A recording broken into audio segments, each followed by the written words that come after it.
Alright, what's up everybody? Excuse me, thanks for joining me for this episode 32 of Let's Nerd with Pathfinder Kingmaker. I'm your host Jay Dumont. This is the early hours can't sleep episode, so I got woken up. So you know what to expect. Alright, so last episode we took out the Torpor, the Great Nightmare. Got a cool weapon for Amiri. Poking around the bald stones here. The path is clear. That's what this place was called. And in this episode we're going to probably try to head back to the capital. See what's crack-a-lacking back there. Hopefully poke our head in another map like this or something along the way. I want to get back there by the 5th and see what's going on.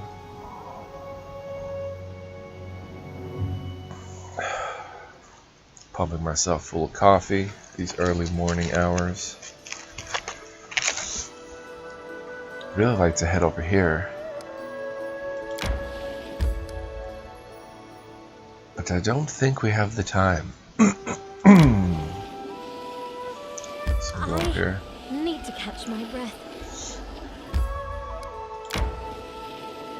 Guess we'll play it boring and go back to the capital. Sapphire Field. Positive precious gems hidden in a small basin. I'm hungry. When we stop?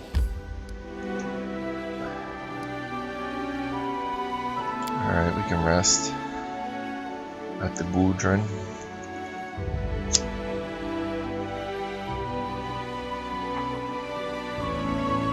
Get more of that lovely party banter that we've been missing the whole game because apparently after 240 hours I still don't know how to play the game. Come on, I can't just set up camp here on the river. Go over here. And I think we'll use rations.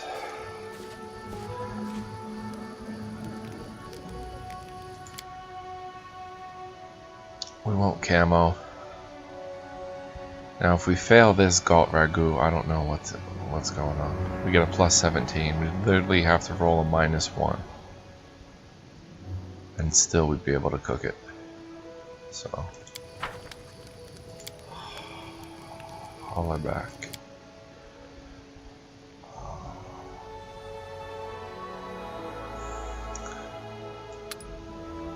Yeah, whatever. Go hunting. Valerie, help her with that. So hopefully resting or hunting doesn't. Yo, what?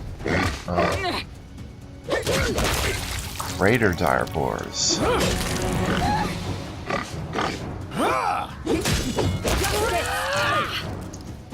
24 XP apiece, so that's an easy 100 XP. That's why I'm not camouflaging. Boom, son. Get some free meat out of the deal. We can go back to sleep. So that should count for our hunting right there. We just got meat. Do you really like it when everyone looks at you like you're a venomous viper? Stay away or it'll bite? How could you prefer that? You see, my status allows me not to think whether others like me. On the contrary, it's they who must try to be liked by me. Hunting took 10 hours. I want to romance Jaethal. I wish that was in the game. I'll settle for Octavia. I'll go ahead. Wouldn't it be cool if you could become undead through some ritual and then like have an undead barony? It's all evil and undead and Jaethal could be your queen. I wish that was in the game.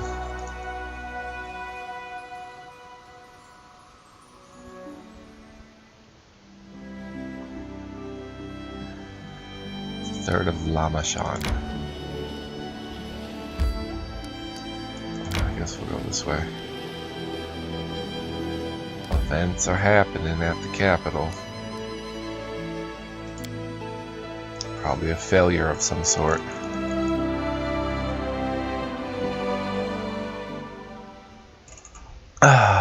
Yep, we failed the ancient tradition because we didn't go after it. And a message from the Sword Lords awaits at the castle. With a project to trade with Patax. Patax will allow our merchants to pay significantly lower trade tariffs plus 4 BP per week. That's pretty cool.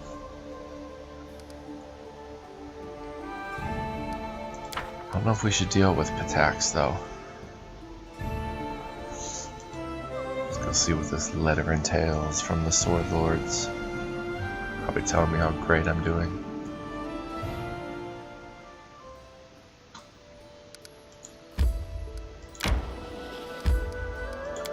Keep up the good work, says Jamandi Aldori.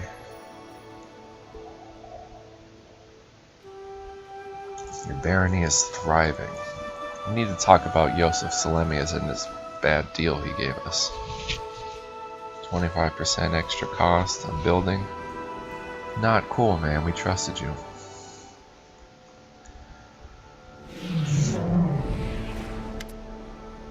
We've received a letter from Bravoy concerning Oleg's trading post. Lady Jamandi truly appreciates your decision to not lay claim on the taxes from Oleg's trading post. Here's the letter. I was also instructed to express the lady's most sincere gratitude for your loyalty to our alliance, as well as the wisdom you showed in your decision.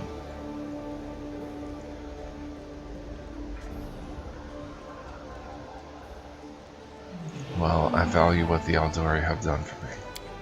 Just as the Sword Lords value you and your friendship, you can rest assured of that. Hello there. Who's this? Bakken, unfazed by the awkward silence. Bakken searches through his bag for quite a while. Finally, he pulls out a sizable brown paper package. There you go, a little something from old Bakken. Oil of enhancement too. If you ever need anything in particular, just let me know. If you're not sure, I'll go home and think of something myself. My bones ache. Thank you, this will prove useful. You may go now. My pleasure. Bakken gives you a sideways look and turns his eyes to the ceiling. I only hope that no one throws it away or leaves it to rot in some old chest. Oh well. Oh, and while I'm here, there's a book I've always wanted to read. Of transmutations and bodily poisons, in 3 volumes. If you were to find it for me, I could produce something most remarkable for you. Something that might even... Bakken cuts himself short. Oh well, there's no use in empty words, but they say there's an ancient formula hidden in one of these books. Bring me the books and I'll brew the potion for you. I know that the old beldame, the old witch who lives in the swamp, had one of these volumes in her hut gathering dust. She must still have it for sale, I imagine. As for the other 2 volumes, I have no idea. You might look in a magic shop, or in the bookcases and locked drawers of other alchemists if you happen to cross their possessions in your adventures. Bakken grins, bows to you, and leaves the throne room with a shuffling walk. A magic shop?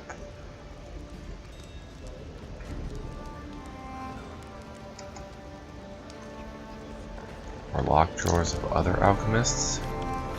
You suggesting I steal, Bakken? Could have you hanged for that.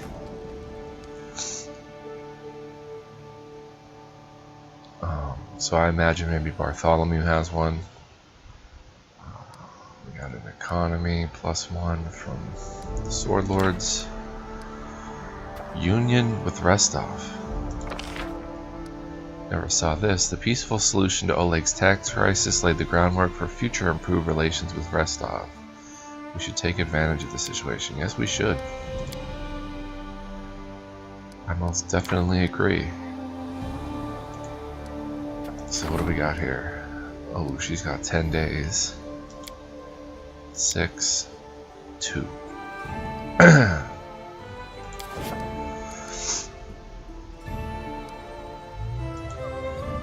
Still can't claim the South Gnarl Marches.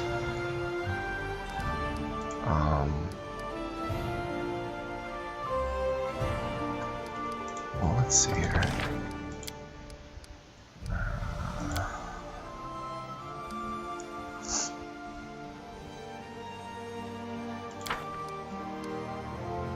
Let's try to build up Matthias Dale.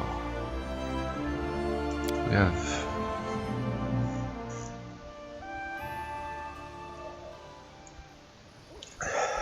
10 out of 10 buildings here, yep.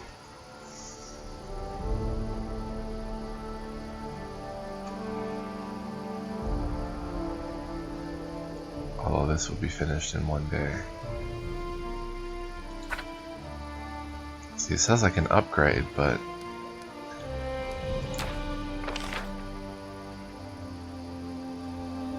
what would we want to upgrade?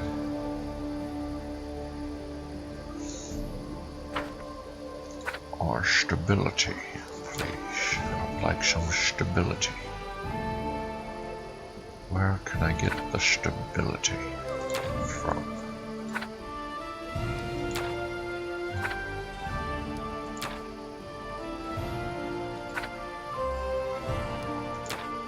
I can't see my windmill. Can a windmill be upgraded even?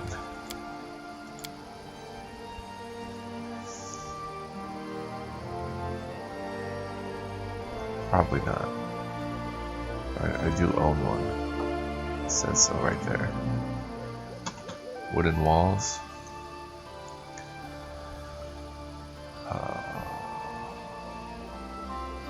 Doesn't that affect the barracks too? No, it doesn't. So then we will not build it.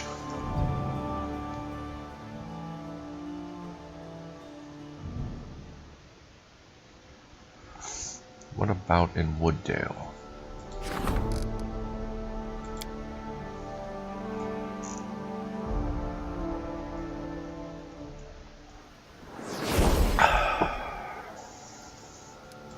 Nine out of 10.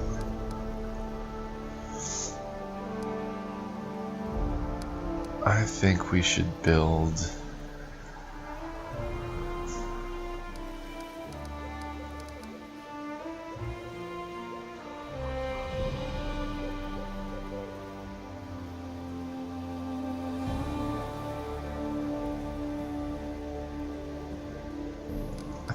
a smithy.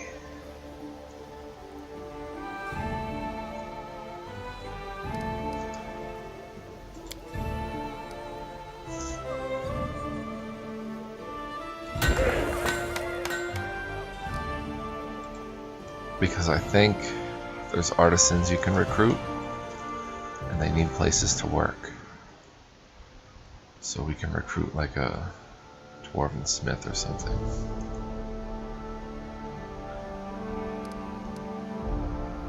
So in 2 days Casil comes back.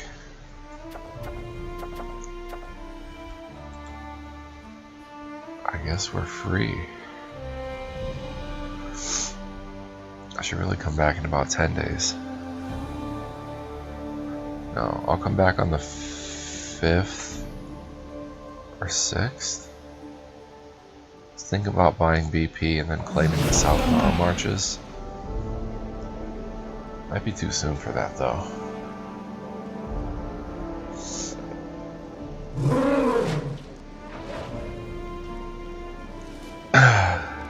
We have 2 days to adventure. I'll go ahead. Good, you go ahead. Oh, storyteller. Brought some relics. A coin. The dryad, the dog tag, some of them.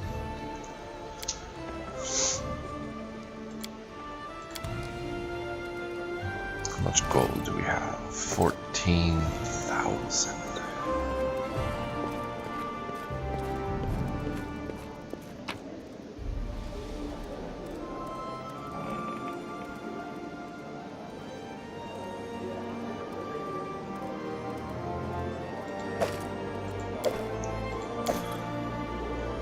Oil of Enhancement, 1 minute per level. Add temporary enhancement 2. Gains a temporary +2 enhancement to the chosen weapon. Nice. Level 7, 1 minute per level. That is a nice item, Bakken. Thank you.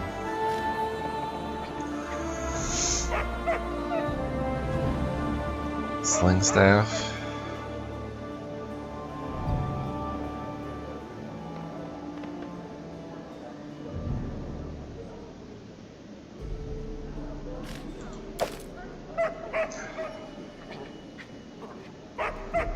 Half plate +2. We can safely sell that. Padded armor +2.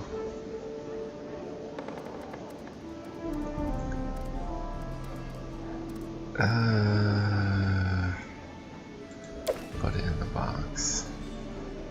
Cloak of Winter, cold resistance 10.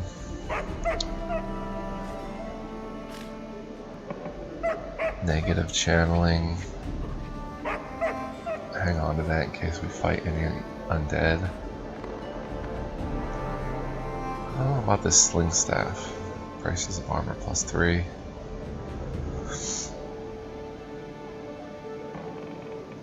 Hang on to those. Oh, we have of transmutations and poisons part 3. No layout. Place up a signature, the note signed with the image of a comet curled in a spiral. I thank you heartily for your letter. I'm happy this little incident was resolved to our mutual satisfaction and didn't cast a lingering shadow over your affairs with Restov. Lord Mayor Selemius has a very high opinion of your qualities as a ruler, and I agree with him. It's good to know you possess wisdom and the profound mindset of a true politician, to be able to avoid hasty decisions and to treasure the ruler's main possession, good affairs with the neighbors. I hope our friendship will remain as deep as ever. Unfailing ally of yours, Sword Lord Jamandi Aldori. It's pretty cool. I didn't get that in my last playthrough, because I chose to tax Oleg.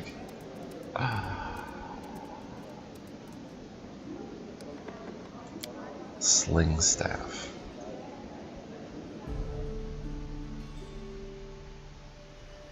I guess like Tristan could use it. It is bludgeoning, which is cool. It's basically, well, it's a sling staff. In D&D it would be a sling that throws stones, bludgeoning bullets. They were called bullets. So this thing must throw. You can't even use it. Who could even use it that would want to? What is it? Exotic? Literally no one can use it.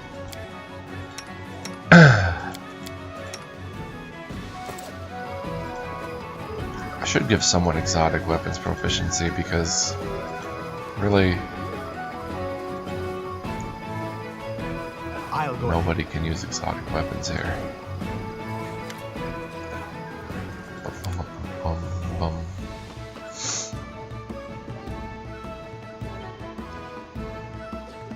Oh, it allows you to add your strength bonus to it too. Strength bonus. That'd be kind of cool. You give that to like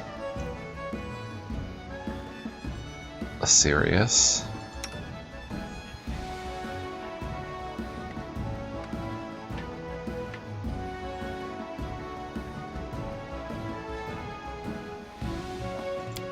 I might hang on to that. Glaive +1. Yeah, I might hang on to that too. These cloaks can go. This one. It's just 10 resistance, half place +2. Full plate.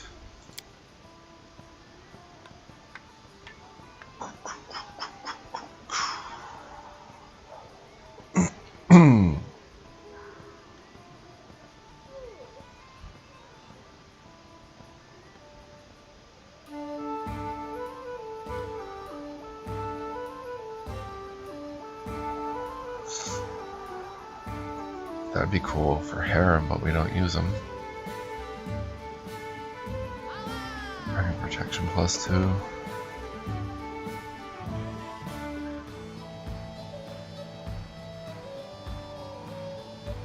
Against animals and magical beasts.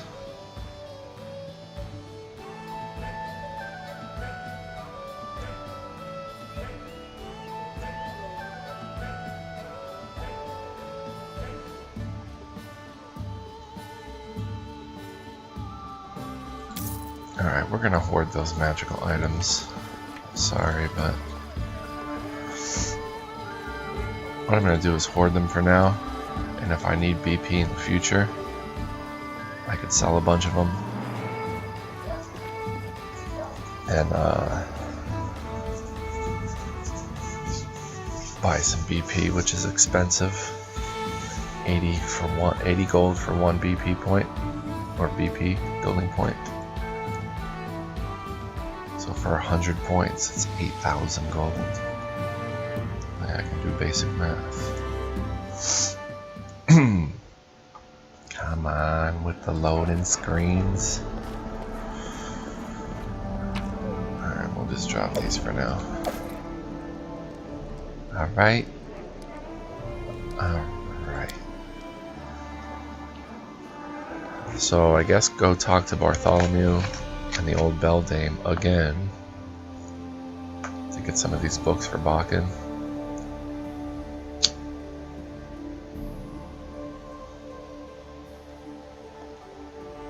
It's going to be a book hunting adventure today. Hunting some rare books. I hope there's dragons abound guarding the rare books. You know what? We should really go get to know Jubilost.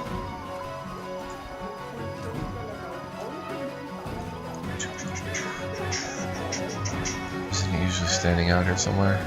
I'll go ahead. There he is. Jubilost, my little gnome companion. Jubilost raises his head and closes his notebook. Ah, it's you. How can I help you? What are you jotting down in your notebook all the time? Notes in our adventures. Good ideas come to mind. I don't know how it is with you, but in my case, my mind is constantly producing thoughts and ideas worthy of writing down. Some I use in my articles and books. Others I will share with the audience next time I speak at Foray, Logos, and Absalom. Some other thoughts should be kept out of public view for a while. Our world isn't yet ready for certain revelations. Tell me about yourself. I've heard this request so many times. Well, as we're traveling together, I suppose I can give you an interview, free of charge, of course. Where are you from? All of Galarian is my home. I'm a citizen of the world. Some might say my home is Absalom, that great old patchwork city. It's there that my books and magazine articles are published, and there I'm held in particularly high esteem, owing to my vast knowledge. In fact, once I was invited to the College of Mysteries itself. But I prefer to think of Absalom not as home, but headquarters, where I go to plan my next adventure.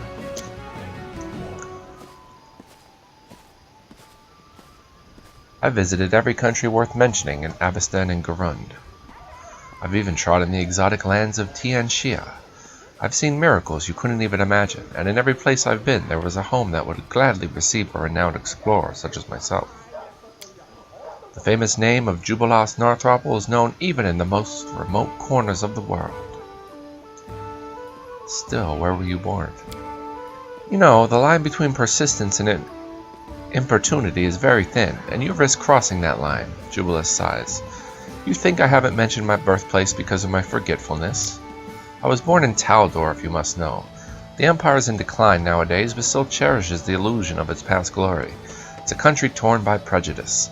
In Taldor, my mind was trapped in a cage of restrictions, birthright, poverty, and their beggars be damned attitude. I left the country as soon as I understood it. Knights, fair maidens, heroic adventures, and righteous quests, these are the legends of old Taldor. But the once powerful empire has fallen from its former glory. Now rival nobles battle each other with bitter knights and proxy armies for personal power rather than honor. So if you ever try to rekindle any patriotic feelings in me, you'll be disappointed. My first article in The Independence was about Taldor. The magazine was almost closed as a result of the scandal that followed. and it would have closed were it not for crowds of my supporters marching in protest under the windows of the publishing house, making its editors change their minds. You've traveled so much. Tell me of your travels abroad. Jubilost tilts his head, peering at you. I've written a fair number of articles and essays on my journeys.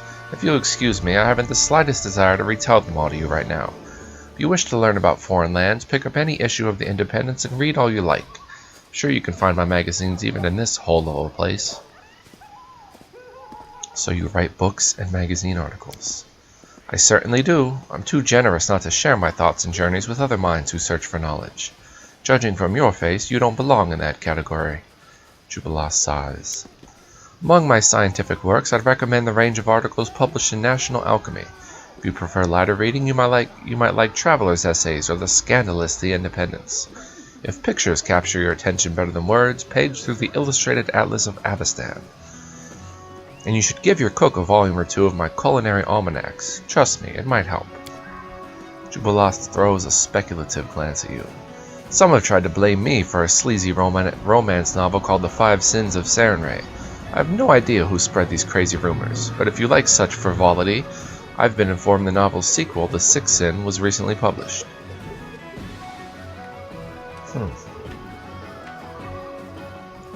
Sounds interesting. You wear glasses.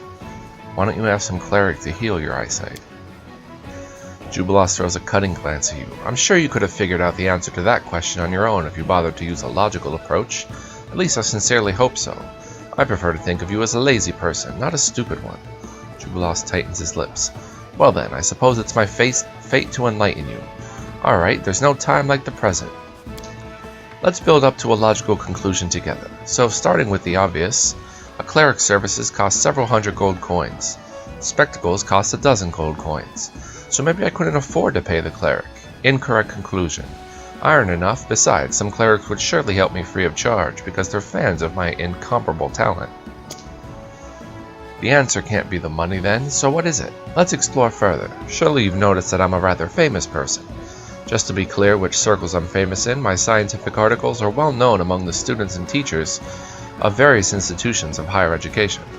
My articles that satirize the rich and powerful are extremely popular among the minor nobility, traders, and workers. This is among anyone who doesn't have any power for themselves. The kind of people who don't usually have enough money to afford an expensive cleric.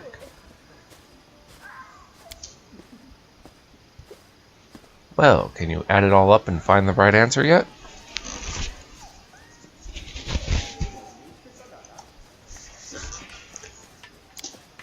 Jubilost doesn't let you get a single word in edgewise. My mic is falling off here. Apparently, he's uninterested in your reaction and is just enjoying listening to his own voice. My spectacles are something that unites me with my readers. People are more open to those who share their social status. Many of my readers can't afford to heal their eyesight at the temple, so when I too refuse such healing, I become closer to the people. My spectacles are part of my image.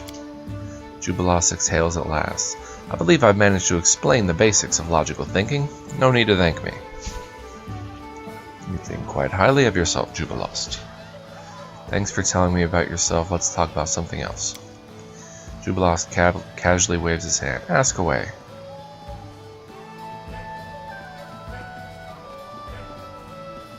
Tell me something about the history of the gnome race.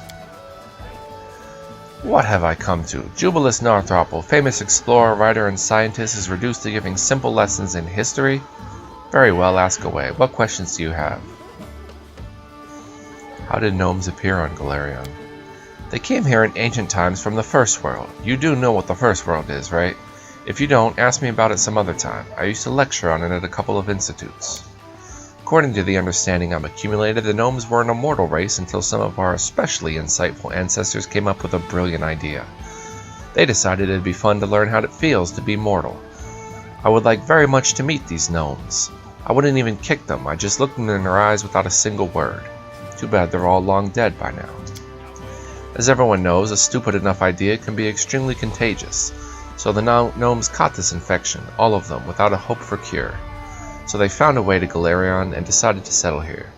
And, you'll never believe it, they got just what they wanted. They severed their link with the First World. They gained mortality, the bleaching, and a heap of local diseases that have been keeping our race on the verge of extinction ever since. The bleaching?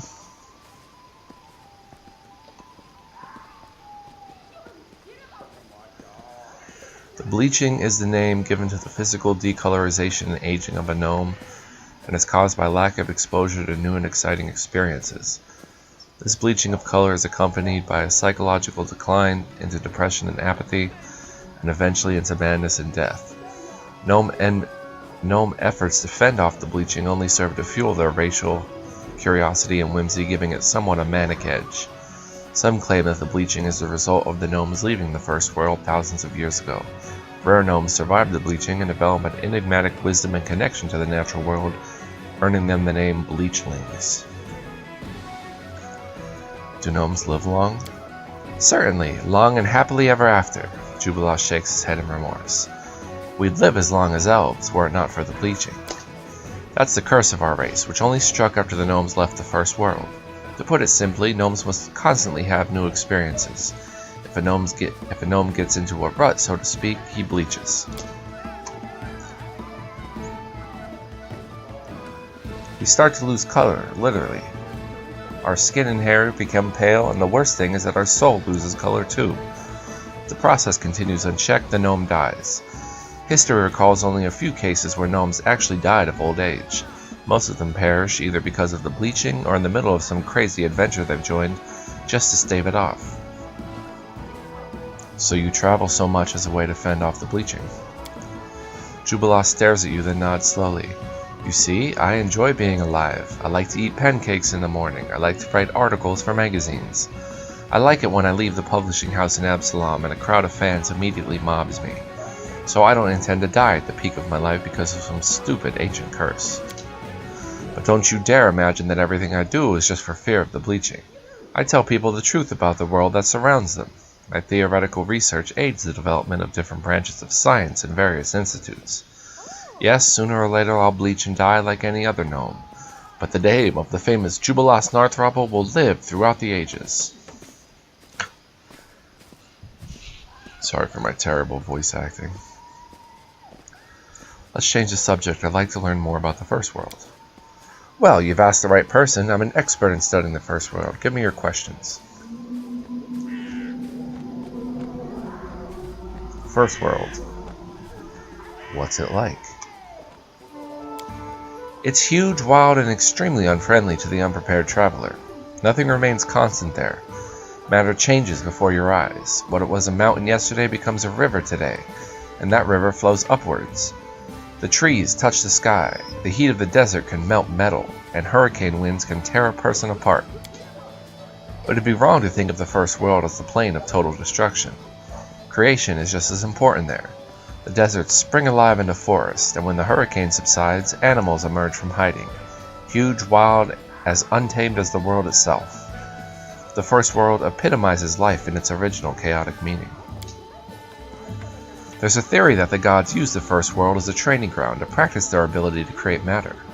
They then abandoned the First World to its own fate and wandered off to create Galarian. Some say that the inhabitants of the First World still hold a grudge against the gods for this. How can a person get there? Mainly through magic portals created by skilled magicians, but the price of such a portal is usually in excess of several thousand gold coins. There is another way, of course. There are documented cases where spontaneous portals to the First World have opened, in remote places on Galarian, where, as mages say, the boundaries between the two worlds has grown thin. But spontaneous portals are rather dangerous. You never know what's lurking on the other side. Only desperate adventurers and madmen use them, and of course romantic suicidal idiots who think that good common sense is too boring. Are there any sentient beings in the First World? Of course, the Fae. And all their relatives and all their relatives' relatives. And then some more Fae besides. Sometimes one meets leprechauns or satyrs there, but which are actually another type of Fae just called by another name. And all of them are immortal, by the way, at least within their own homeworld. The souls of the creatures of the first world have no connection with the realm of mortals. When a creature of the first world dies, its soul just materializes in another body, similar to its old one. It's not a pleasant experience, and the resurrected creature loses almost all of the powers and abilities it developed over its life, but keeps all its memories and personality. It's still much better than a mortal death, I would say. Sometimes the process doesn't even take long. A killer might meet his victim again the following week. Naturally, this immortality has influenced the way the first world inhabitants think. For instance, Fae enjoy mischief and tricks that can easily end in someone's death. The Fae think it's just funny, and anyone from another world who falls victim to such tricks doesn't end up having much to say at all. Only the gnomes were immortal relatives of the Fae. Once the gnomes were immortal relatives of the Fae. Jubilost sighs. Who rules the first world? It's commonly assumed that the eldest rule it. They are the overseers, but more just a glorified version of Fae Lords. Power attracts pompous blockheads in every world.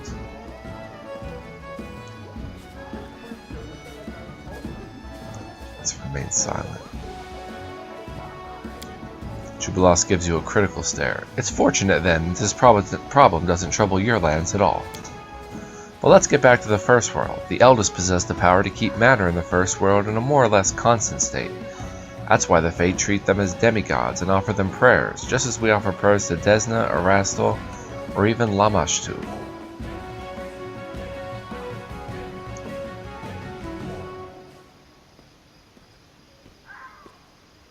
Desna, also known as the Great Dreamer, Lady Luck, and Mother Moon. Goddess of dreams, luck, stars, and travelers, is among the most ancient of deities. While her peers burden themselves with the task of creating Golarion, she spent her time building the heavens. She knew that there would be plenty of time for her and her followers to explore the many wonders of the world later. She's changed little since those earlier days, and she and her followers delight in exploring the world. Mother Moon. Lamashtu, also known as Mother of Monsters, Mistress of Insanity, and Grandmother Nightmare, is the goddess of madness, monsters, and nightmares. She's the only demon lord to attain true divinity. She is the mother and patroness of many misshapen and malformed creatures that crawl, slither, or flap on, above or below the surface of Golarion. Her unholy symbol is a three-eyed jackal head, which may be represented in many ways, and her sacred animal is the jackal. Yeah, we got cursed by Lamashtu when we destroyed that three-eyed frog in the swamp. Not on good terms with her. You know a lot about the first world. Have you ever been there? Jubilost wrinkles his lips. I haven't had the opportunity yet, unfortunately. Hang on a minute. There we are. My studies of the first world are limited to the confused statements of witnesses or scribbles in their diaries. Also, I've studied the remains of some unfortunates who periodically fall out of spontaneous portals. I keep to the hope that sooner or later I'll manage to visit that wonderful place, and certainly the notes I'd write on the place would be far more extensive and informative than all the ramblings on the subject I've had to wade through. Naturally, the main concern of my expedition would be the safety of its leader, namely me. It would be extremely foolish to go that far and see that much, only to lose the chance to tell anyone about it. Let's talk about something else. You must know a lot about the first world. Right. Tell me, why have you studied the first world so thoroughly? Jubilost looks at you for several moments, his eyes narrow. I told you already, I like to be alive. I assure you other gnomes share the same attitude. Between the bleaching, disease, and old age, we have a lot to yearn for. But the ancient gnomes, for some reason, decided that mortality, the bleaching, and all the diseases of Golarion are preferable to the immortality of the first world. I can't do anything to change that. But I can do something with my own life. I want to find a way back to the first world for all the gnomes of Golarion. Unfortunately, to do this, I can't just gather up all the gnomes and send them marching through the nearest portal. We're too attached to Golarion now. We've lost our connection with the chaos of the first world. We've become too mortal, if you see what I mean. When a gnome dies in the first world, he dies forever, like any visitor. But there must be something that can be done to solve this problem, and I intend to find out what it is. Jubilost Northropple, the hero who returned the gnomes home. Has a nice ring to it, wouldn't you say? You're not very friendly, you know. Did you think so? Jubilost looks at you above his glasses. Why ever not, if I may ask? Perhaps you confuse superficially friendly words with genuinely friendly intentions? Believe it or not, I only wish you well. As proof of that, I can point to the fact that I travel with you, and that I'm talking with you right here and now. Tell me, which do you value more, an artificial smile or an honest attitude bolstered by friendly advice and assistance?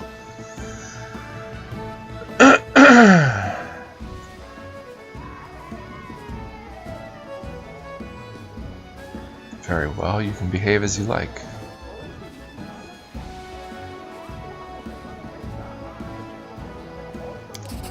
I thank you for this permission. Can I have it in writing in case you forget someday? Well, thank you for the conversation. I have to go now. Come back when you run out of clever ideas again.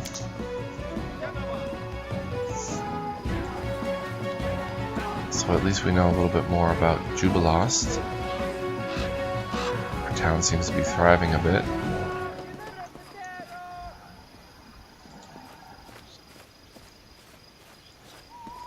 Some horses and dogs, which I can't ride. It'd be cool if you could ride horses across the countryside. There's enough for a party there.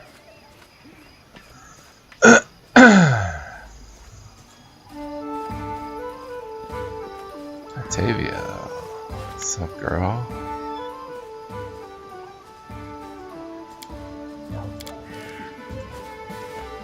Guess we haven't initiated romance yet.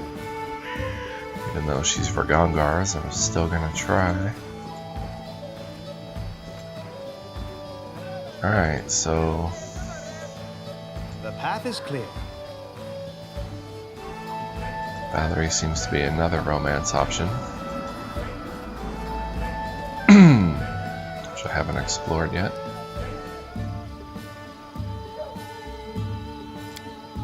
JFO unfortunately does not seem to be a romance option. That would be funny. Undead romance. What a terrible conception. Concept. Alright,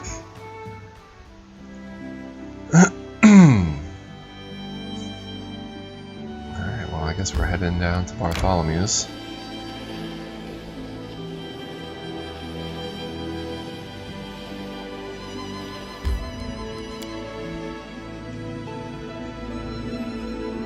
I'd like him to become my arcane advisor.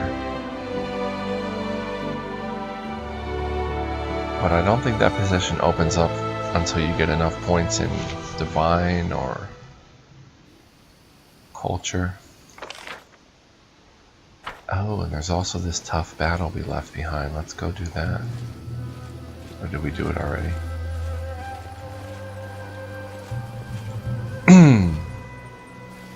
Should be able to handle it pretty easy now. Just run in there and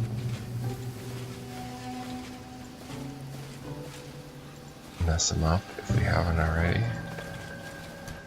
We have not. Bless him first. How curious. Tear them apart! Yeah! Oh. Over here first. Let us strike I'll get them.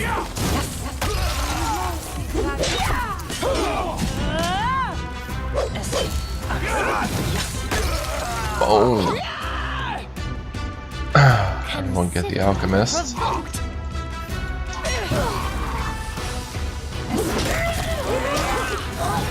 Beautiful.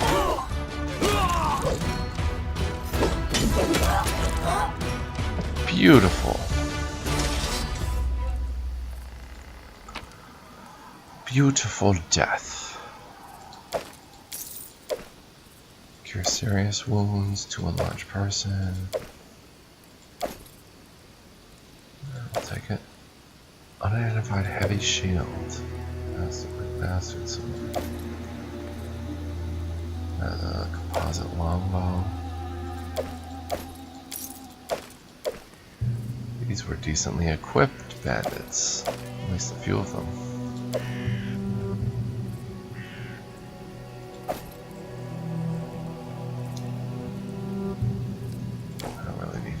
that. Done and done. What is this now?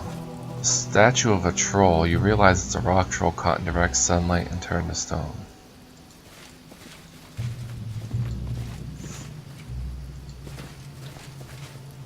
Interesting. What is this? Stone is covered with soot. Some unfortunate soul stepped on a fire trap there. Oh, we missed the bandit. Give me that.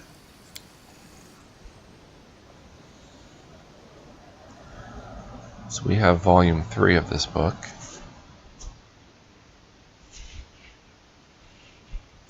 Which I don't remember where we picked it up. Dead Alchemist, maybe.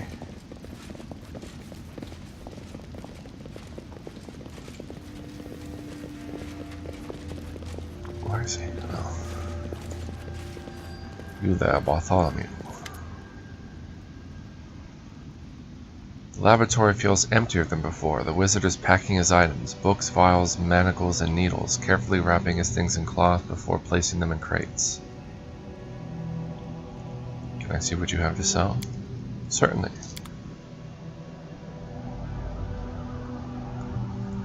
What was that belt, by the way? Mighty Constitution? Sell that. An inherent +2 dodge bonus to AC of monsters with the giant subtype.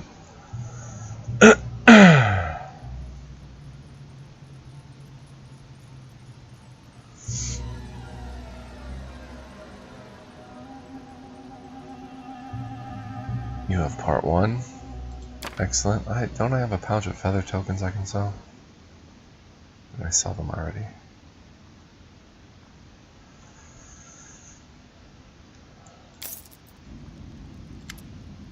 Packing, are you leaving us so soon? Yes, I am, the wizard answered curtly. It's far too dangerous to stay here. Besides, he doesn't finish his thought. Never mind, it doesn't matter.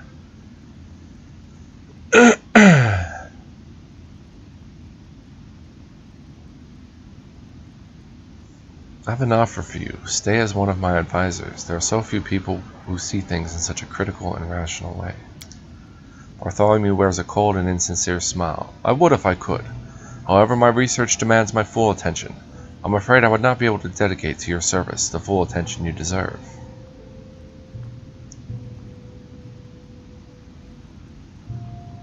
Could I persuade you to stay? I could use someone familiar with magic. I've no doubt of that, Bartholomew sneers, but I'm afraid you'll have to find someone else to fulfill your magical needs.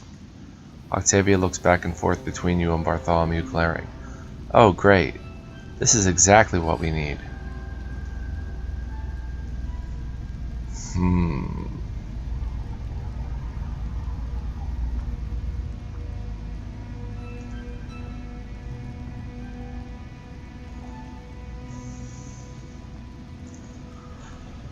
I regret what I've done. I shouldn't have meddled in your affairs. If you agree to stay, I promise never to do so again.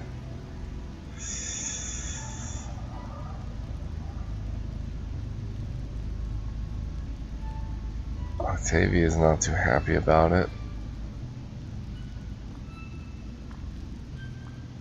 I don't regret what I've done.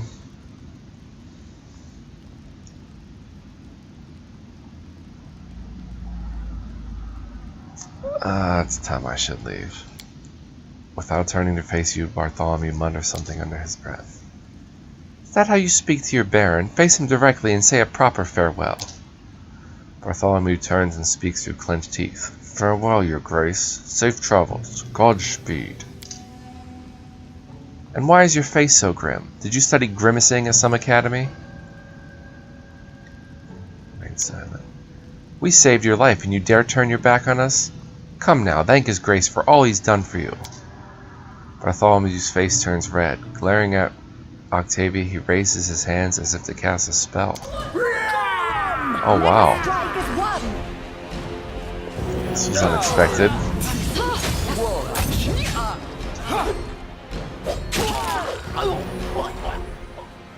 Wow.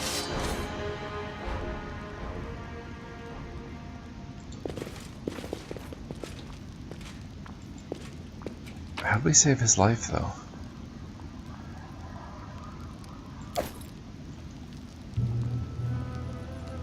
Well, he was kind of evil, right?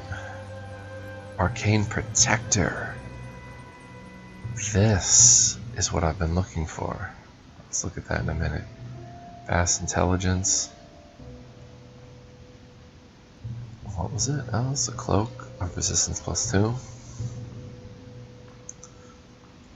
Alright, so that can go to...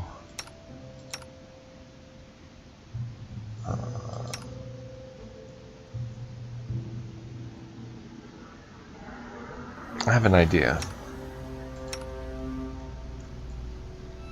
Jathal's using the... Oh, she's not familiar with the Keen Elven Blade, is she? It's exotic. Watch, if I take this off her, she can't use it. She can, though. I was going to give her the glaive and have Amiri get back into melee. So she can bite more. Alright, so you get the cloak of resistance +2.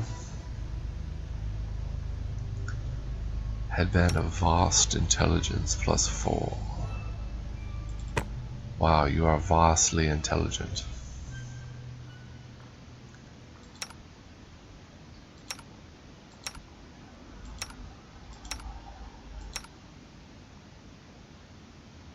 And I guess that's that. But the arcane... Oh, what was that heavy shield? Protector of Unjust. +2 heavy shield gives wielder +2 resistance bonus on saving throws. Both its AC and saving throw bonuses increase by 2 against spells, abilities, and attacks by good or lawful outsiders. Cannot be equipped by lawful or good characters. Oh, that's two-handed. Give that to Harem, though.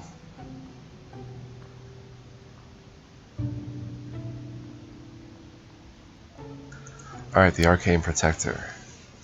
A self-defense weapon made for wizards. This +1 dagger grants its wielder a +3 dodge bonus to AC and immunity to nauseated. So in my last playthrough, I was giving this to her because...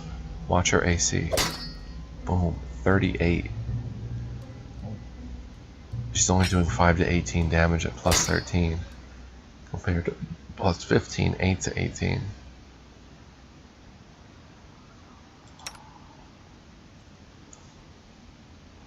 Could give him the dagger. So he's doing plus...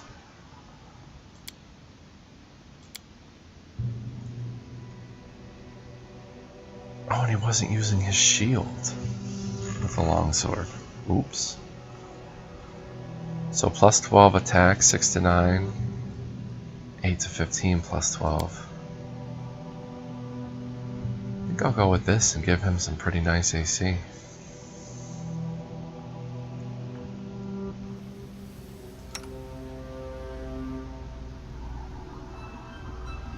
And I guess that's about it. So Bartholomew was conducting evil experiments, of course, on Dimwit, trying to become invincible and immortal, I think, too. Then he raised his hand to Octavia. So that's just not going to stand in my barony. Interesting turn of events, though. How did we save his life from, bandits in the area?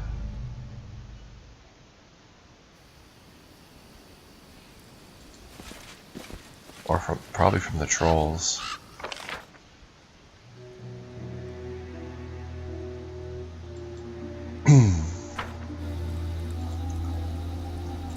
Since we eliminated the troll threat, we also indirectly saved his life from being mauled by trolls.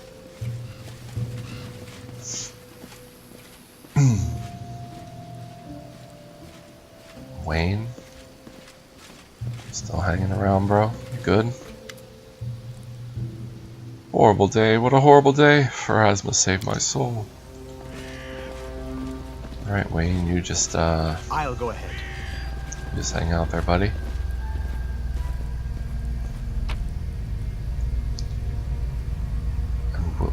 What?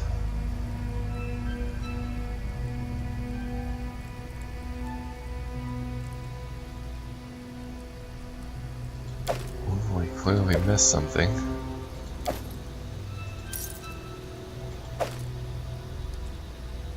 Huh.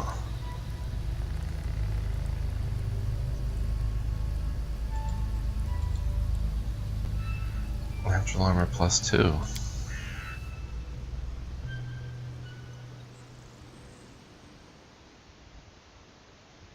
Must have missed the loot cache.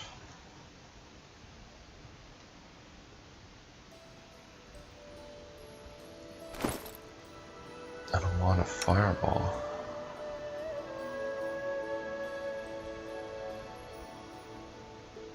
Right, she's already decked out.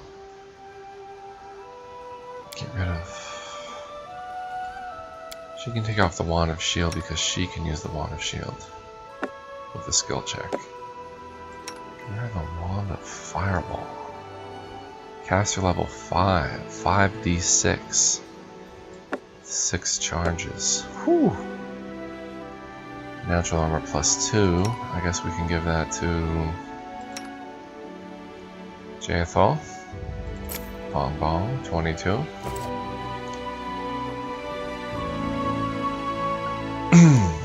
Oh, while we're out adventuring,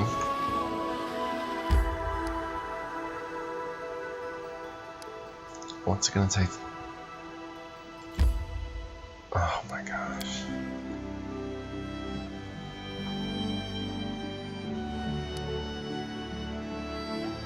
Well, Balkan's book can wait. Let's investigate the lights of Candlemere Tower.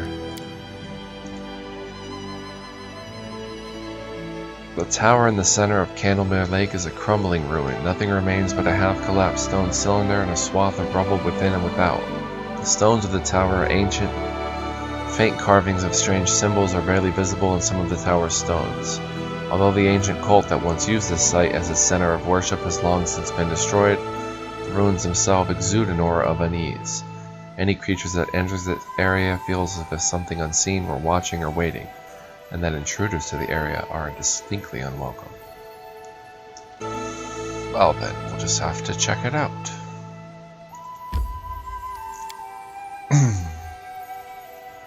See what all the fuss is about.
What? I don't know if we're supposed to be here yet.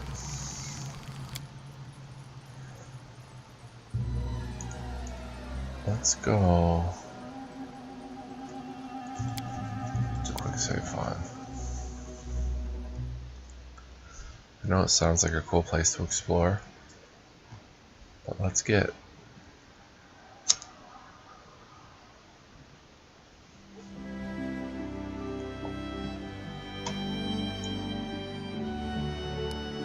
Get Balkan's book. We'll head back there later.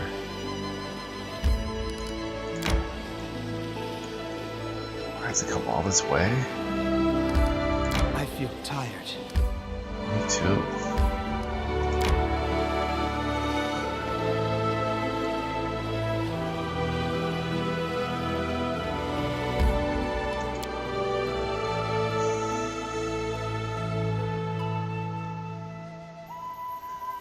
True dragons can live up to 1,000 years or more, becoming more powerful with each year's passing. Usually elder dragon basically means more dangerous dragon.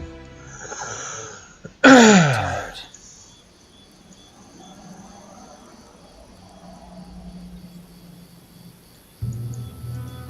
No rest yet. Does anyone think we can take out greater enraged owlbears?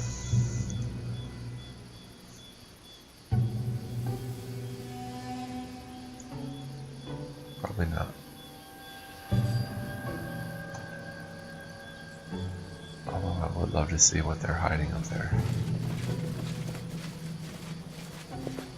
I don't think we can do it. Too dangerous. I don't know, maybe we should give it a shot.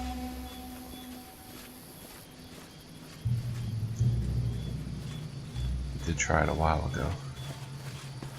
Alright, old beldame.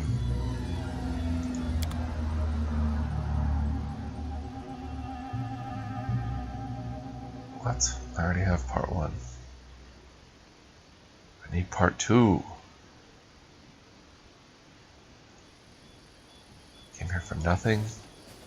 We're going to fight some owlbears. Oh, were they up here somewhere?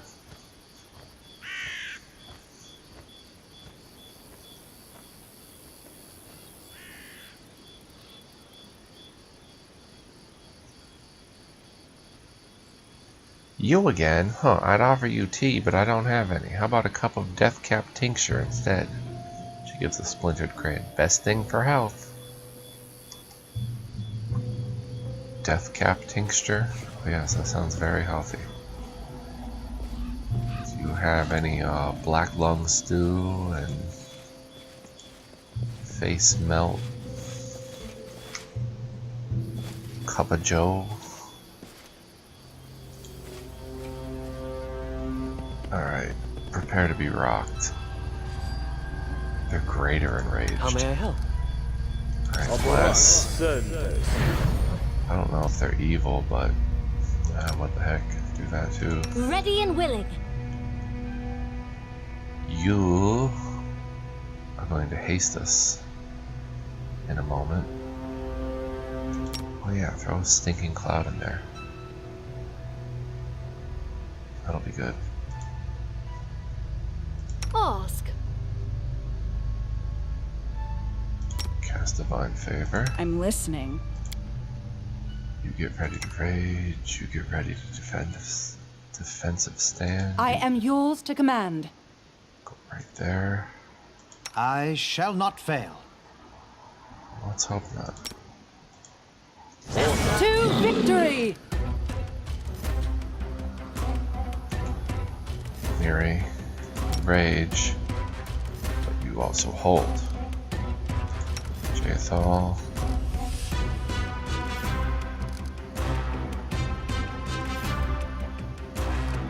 Cast your Divine Favor.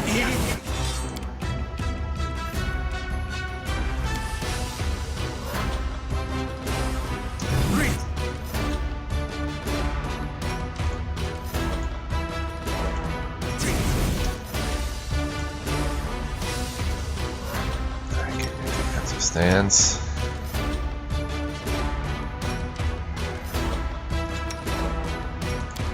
Throw a fireball in there. Cool if you could blow up the stinking cloud. Alright. Jaethal, you Bane weapon. And attack that one. Unworthy. You attack that Let one. us strike as one! You cast Heroism on Amiri. You rage and go attack that one. Octavia's casting a fireball. You give a sacred bonus on attack rolls to her.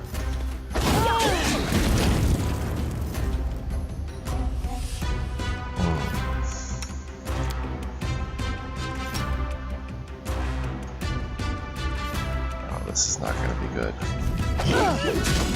Not good.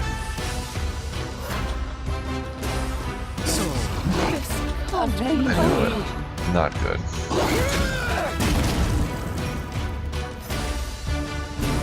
We nearly had no chance at all, so goodbye.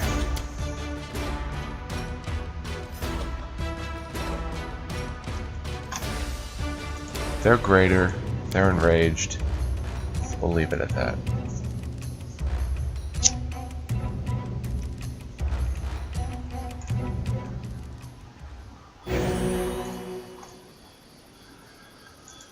So this was a completely wasted trip to the Swamp Witch's hut. You guys still doing good? Oh. The satyr plays the reed pipe, and the dryad laughing accompanies him by clapping her hands. As they see you, they wave. Welcome back. Elga Verniex is back. She lives in a house outside the village. Is that so? That's welcome news. Why, oh why didn't she visit? Did she really forget me? Oh, so much time wasted. It is unfortunate her father didn't live to see this day. Oh, but he left a letter for her. Where is it? Just a moment. After several moments of rummaging inside her tree, the dryad brings forth a roll of parchment. Here, please give her this, her father's last words to her, and tell her to visit me. I would so love to see her again. Miller, can we read this letter? Let's secretly read the letter. Daughter from Cetrex to his daughter. A letter from Cetrex to his daughter.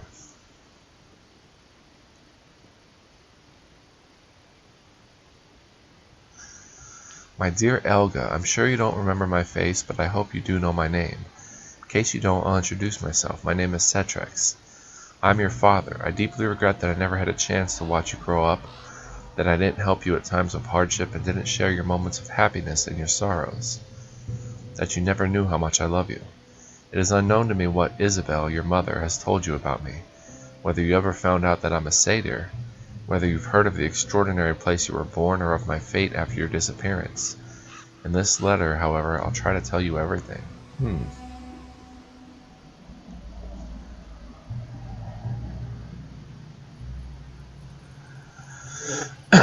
You were born in a village where humans and fae have lived in peace for centuries.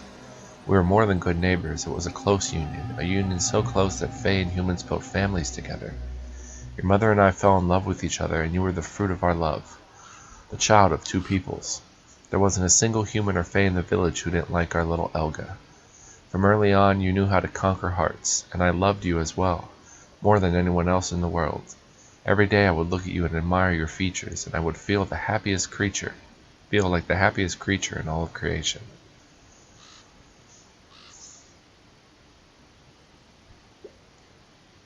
But my happiness wasn't meant to last. Isabel took you to far-off lands. Why she did this, I do not know. Perhaps I offended her in some way, or maybe she foresaw the coming disaster. A few months later, a horrid creature attacked the village and razed it to the ground. A lot of fae and humans died, hundreds of houses were laid to waste, and soon those lands were void of life. I looked for both of you for a long, long time, but I never found you. Finally, I had nothing left to do but return to our ruined home and live out my days in solitude. I am grieved that Isabel didn't allow me to be with you, but I'm glad she took you away and saved your life.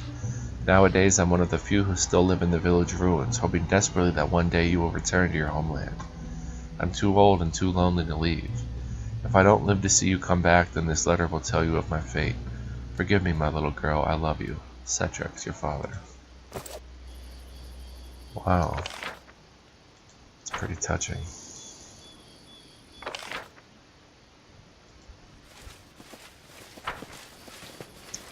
So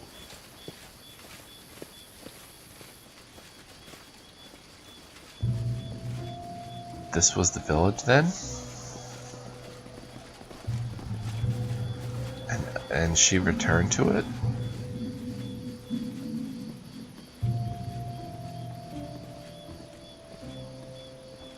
Or some other village was destroyed and this one just happened to be destroyed too. I don't know. I don't get it.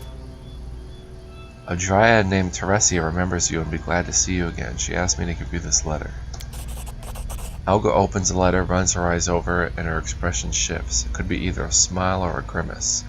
So, that's how it is. Well, what does it matter now? She gives a rattling sigh. Oh, Teresia, I should visit her someday, yes. Good riddance. Alright, do I tell Teresia she's going to visit someday, or...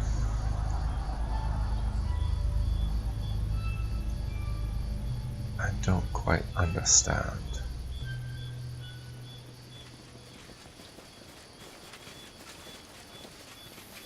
When Elga came here, it was destroyed, so she somehow came back to her old homeland that was already destroyed, and this was the land that she was also born in. And destroyed by a terrible monster that ruined the village. What I make of it. She said she'll visit you guys.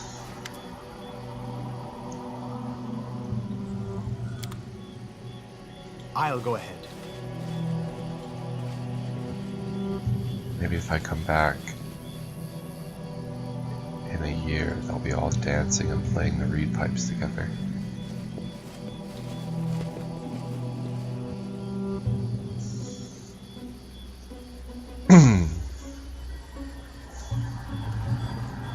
So who else would have the book? The path is clear. I know there's one in Bakken's inventory, but is that part 1 or part 2? A magic shop? An alchemist? Belongings?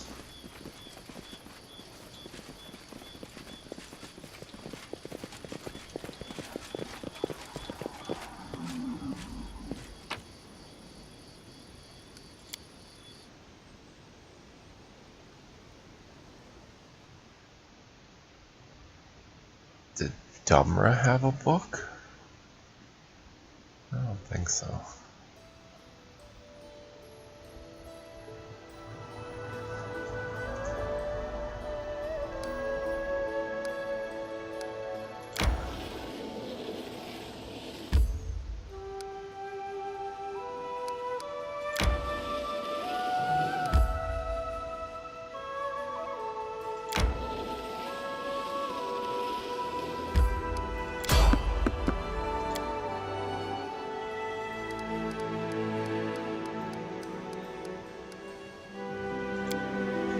Fight! Fight it out! So we're up against here, and then all marches.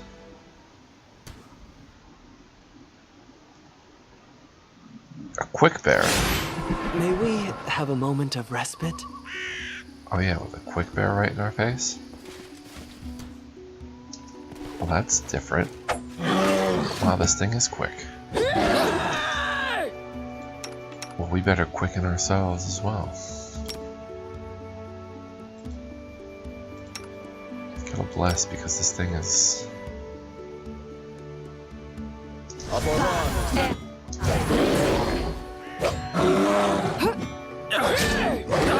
Because we're having trouble hitting it.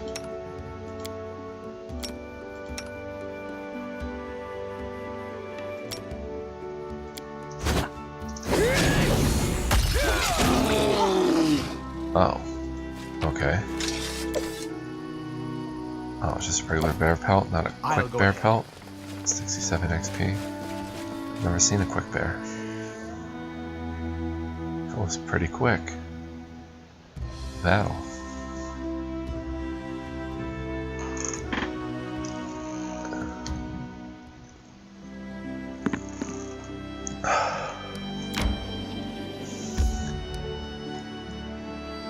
Well, I haven't the foggiest clue where the...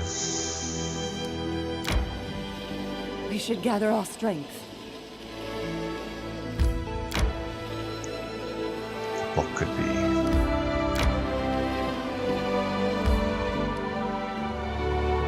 It's the 6th of Lamashon.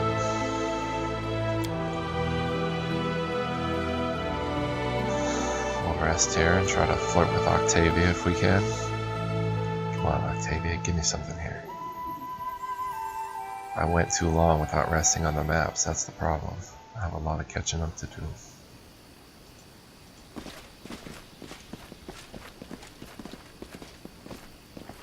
We've pretty much got to get back to the capital now. Let's just use rations. Forget the camouflage.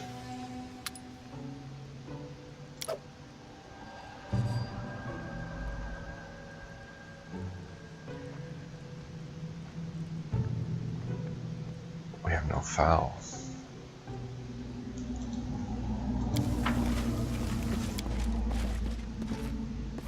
+1 saving bonus. Saving throw bonus. We'll take it. Why is Ragonga so... Ragonga? I love him terribly, but can he be just a tiny bit less Ragongarian? Are you going to flirt with me now? Come on, flirt with me. Wayne, you could have joined our little camp. Why won't Octavia flirt with me?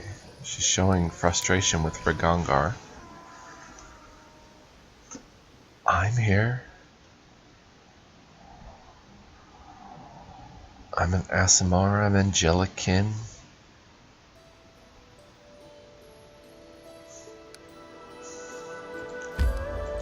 Alright. So apparently something was a failure.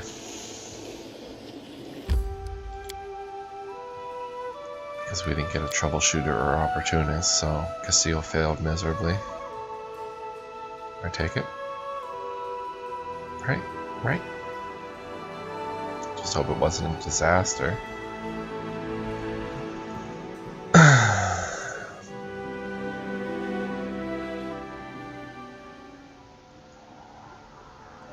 And oh, we have to. Jubilost Northrapple has once other special talent. He can infuriate practically or failure. Only a few loiterers stopped to stare at the military parade. At least it was just an opportunity.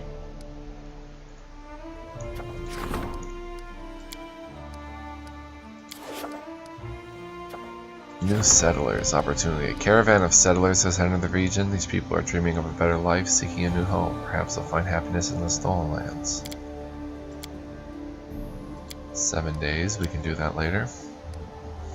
There's a mermaid in the river where the ships operate. She's begun to sink passing vessels. She must be chased away before she scares off all the merchants.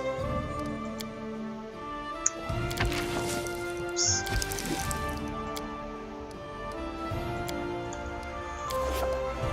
Oh boy, oh boy, oh boy, oh boy, oh boy, oh boy, oh boy, oh boy.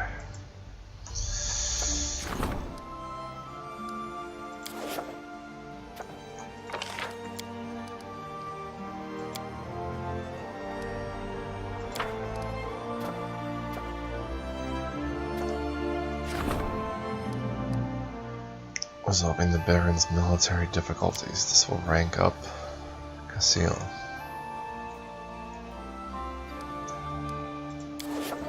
Take us to the 21st.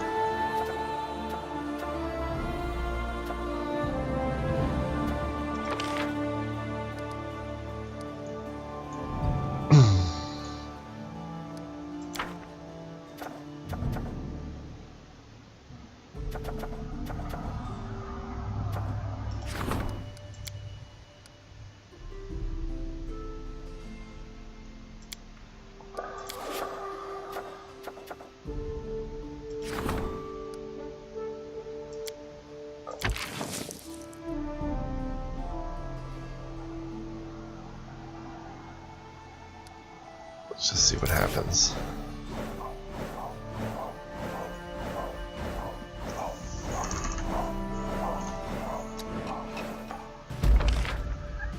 Alright, success. Thanks to the General and the Baron, Baron's military has reached new heights, rank 2.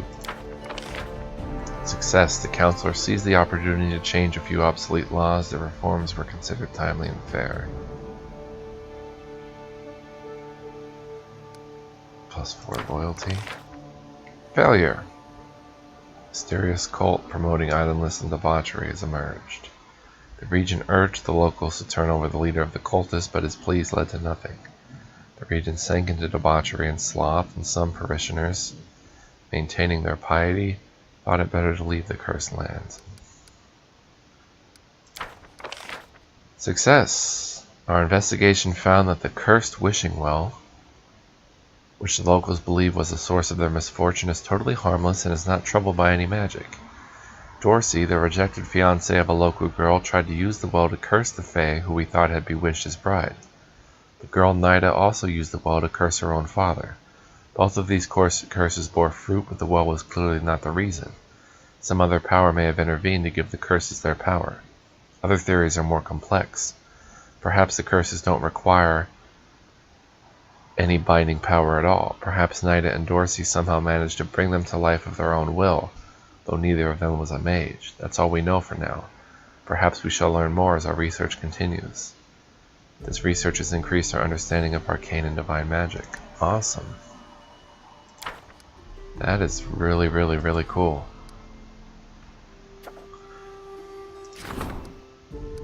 Lindsay has something to discuss. The Baron of a neighboring land sent an invitation, Magar Varn.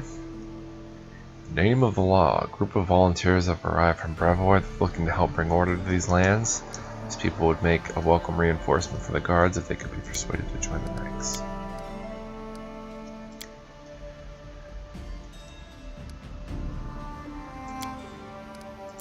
Alright, so let's figure this out here. So that was pretty good. I think I can quick save and I will be right back in a moment. The day, so I don't remember anything of what I was doing. So let's see what's going on here. Lindsay has something to discuss. There's a letter from Magar Varn. Alright, so let's just go check out what Lindsay has to say. And Magar Varn, who was the pleasant chap we met in Restov, I think? One of the other barons. Not of Pitax, but...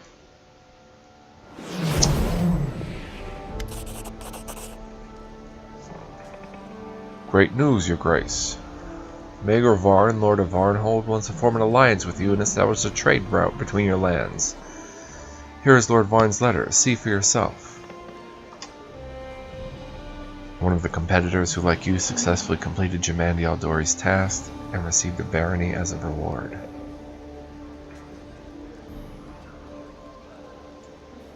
Most Honorable Baron Assyrius, this is Magar Varn, the ruler of the neighboring city of Varnhold, writing.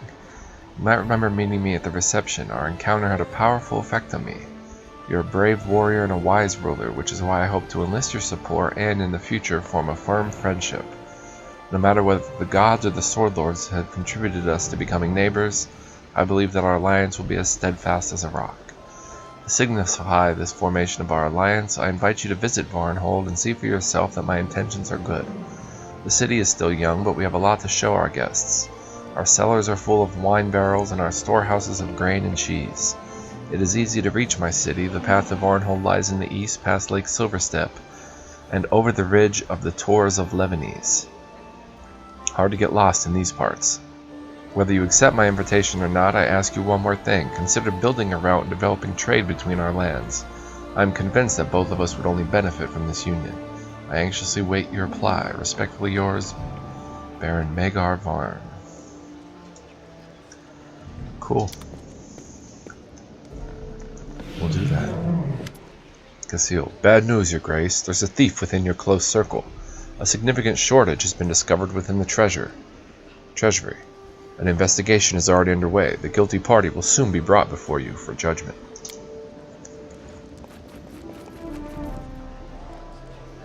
I think I might know something about this. Shocking, most shocking event. Can we discuss it one-on-one maybe? I'll wait for you at the inn after the council. Without waiting for your reply, Lindsay runs out of the throne room.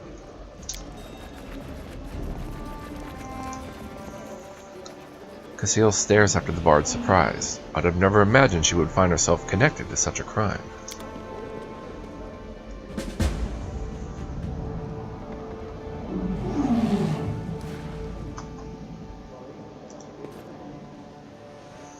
Should be reading the journal entries more because they're written in a good prose by Lindsay herself. Alright, we had relations. Well, we didn't have relations, but we got a relations point. Minus 30 BP. Trade agreement with Magar Varn. Heavily guarded caravan will now be carrying goods between our capital and Varnhold, plus 2 BP per turn. Requires 15 days to solve, costs 75 BP. I think that sounds about reasonable. I want to do the union with Restov. With Octavia, so let me quick save because I don't know if these days are going to pass immediately.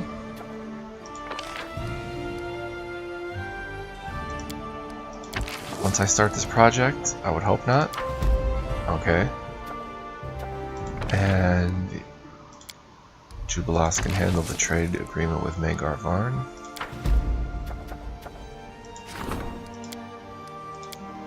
Jod is the next to level up.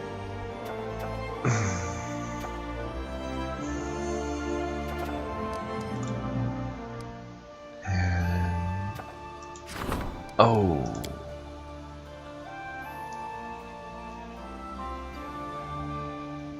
bad move. Bad move. Can I cancel that project before I start?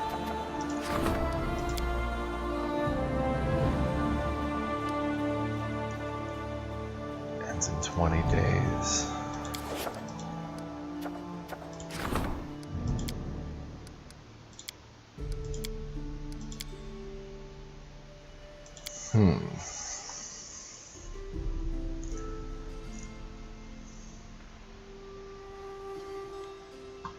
Well, I think the union with Restov is probably more important than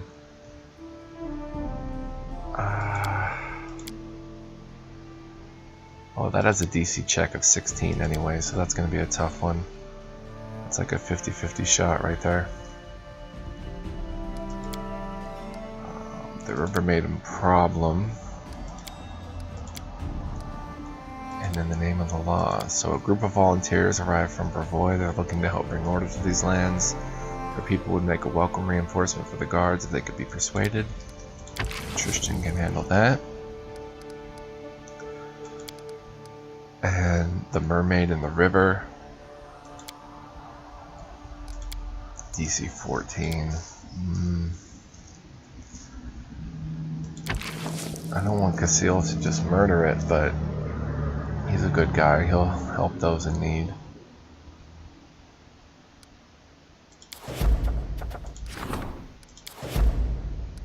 Alright.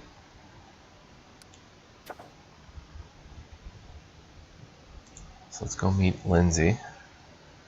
See what she has to say.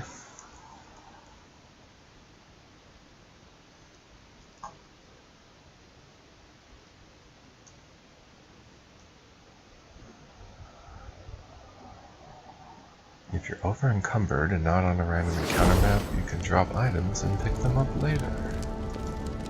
Wonderful. We still have to learn about Casil. Let's go to the storyteller.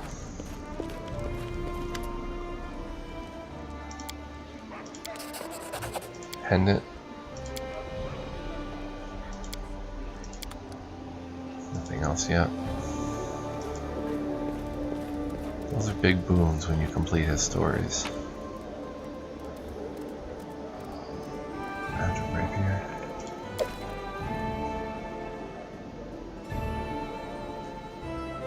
Probably sell that. Sell that. And sell that.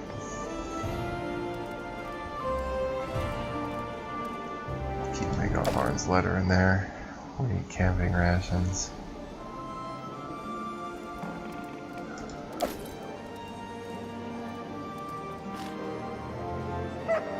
Let's go.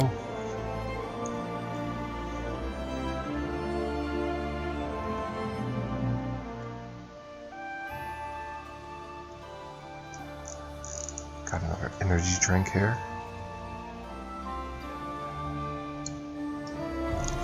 On the rocks.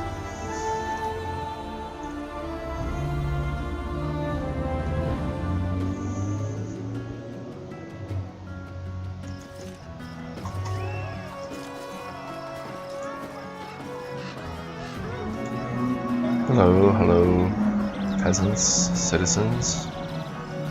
It's Tristan, right? All clear, Your Grace. Certain spell. Oh yeah, we know that.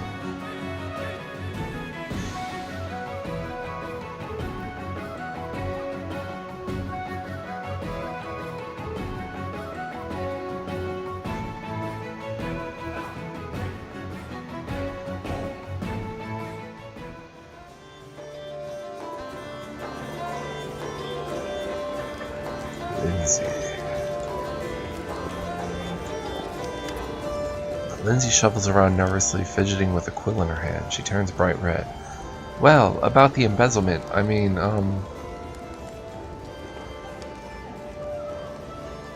Calm down, Lindsay. Everything's fine. What is it you want to tell me? No, I'll just remain silent. No. Everything's fine. What is it you want to tell me? Lindsay takes a deep breath. Well, it was me, but I can explain. You see, I've always dreamed of owning my own printing house, so I could print whatever books I want. And then I found out there was a printing press being sold for cheap in Brevoy, and well, I just couldn't resist.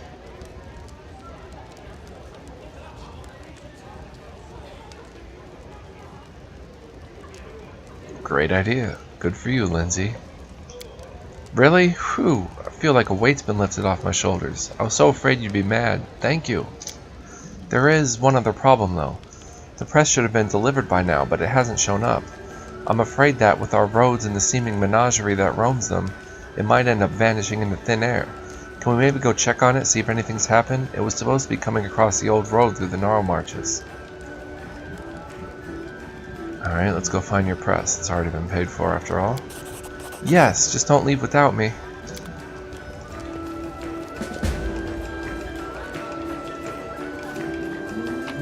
So we have an adventure.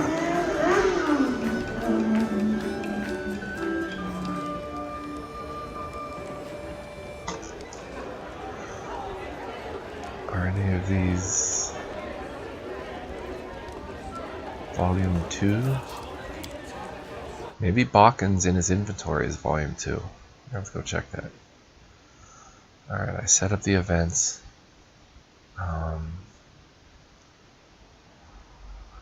Yeah, we'll go look for her printing press. And I guess Octavia's gonna stay behind? Or no, we'll let Tristan stay behind.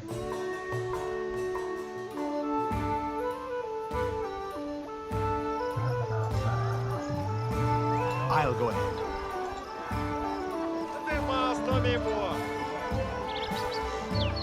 I could sell a little bit of junk here.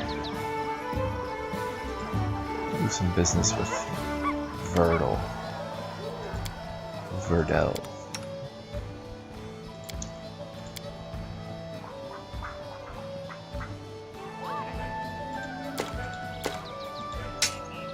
Protector just full plate.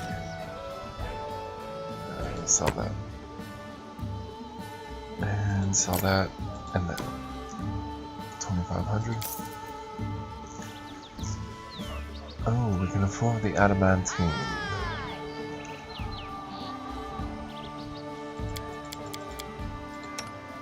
But I don't think... Oh, it's still a 10. -4 armor check, and she gets damage resistance 3. We shall consider it for the way back.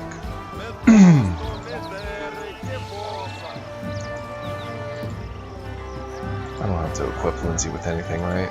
We're just searching for a printing press. The path is clear.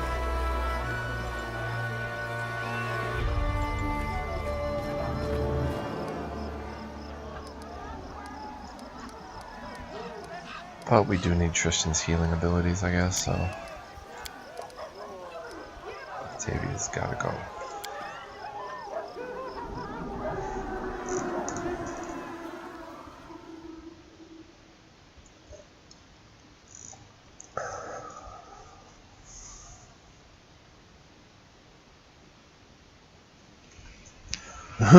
You can't hunt in dungeons. Good to know. Alright, so the old road through the gnarl marches.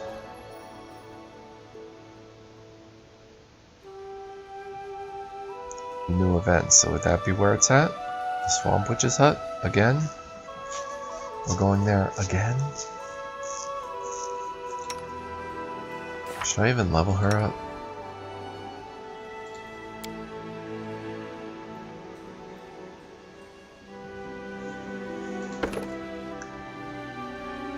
Fascinate. At 6th level, a bard can use his performance to cause one or more creatures to become fascinated with him. Each creature to be fascinated must be within 30 feet. Each creature within range receives a will save, DC 10 plus half the bard's level plus the bard's charisma modifier to negate the effect. If a creature saving throw succeeds, the bard cannot attempt to fascinate the creature for 24 hours. If its saving throw fails, the creature stands quietly and observes the performance as long as the bard continues to maintain it. Any damage to the target automatically breaks the effect. So they have to pass a pretty significant will save. That's 13 plus the charisma modifier. 15, 16. She gets a bard talent.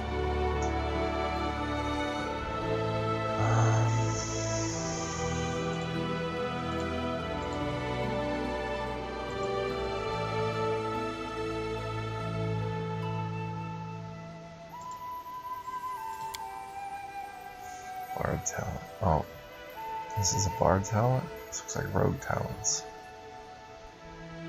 Skill focus. I would say trickery. Or combat trick, deadly aim. No. Whoa, what's going on here?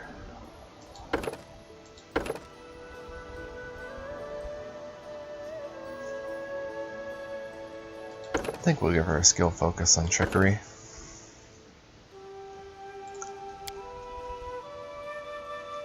And a level 2 spell.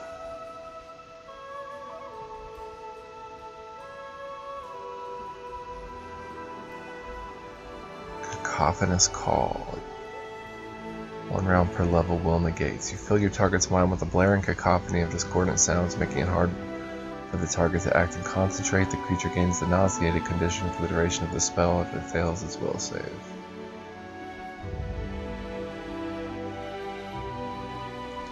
Soundburst. You blast an area with tremendous cacophony. Every creature in the area takes 1d8 points of sonic damage and must succeed at a fortitude save to avoid being stunned for a round.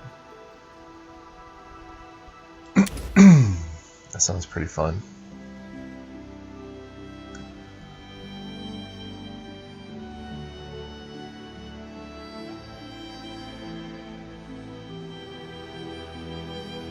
Let's do Soundburst.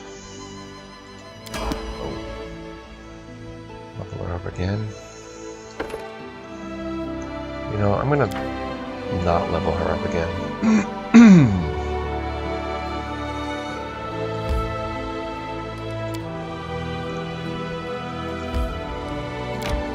Simply because when I'm going to use her, if I'm going to use her, I want to focus on it more.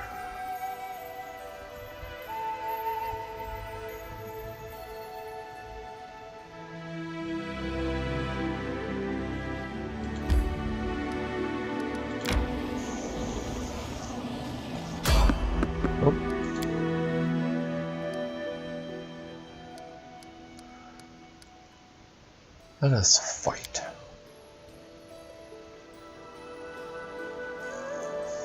Hope Lindsay doesn't get killed in the process. Interested to see what other monsters roam the Gnarl Marches. Oh, a doom spider. Get out. Okay. Get the doom spider. Oh yeah, we can handle this.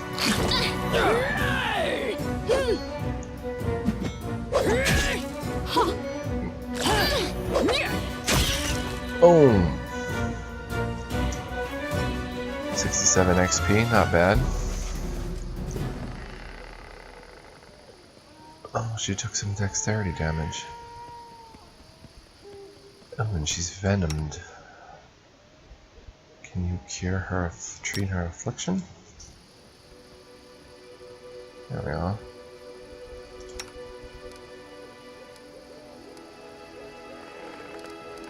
She has some lesser restoration somewhere. Everyone counts on me.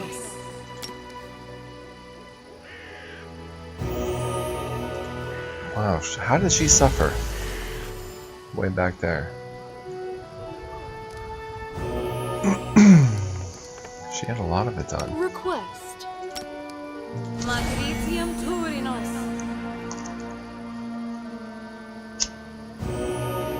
Mm-hmm. 6 points. We should have probably camped there.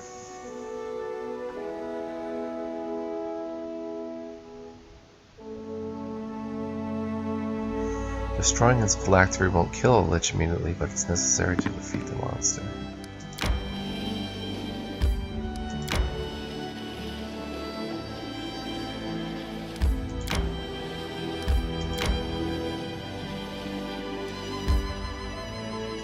We don't have Octavia with us, so I should May have we have a moment of respite? brought her instead of Tristan. There's really no bonus to resting now, except for a little bit of banter.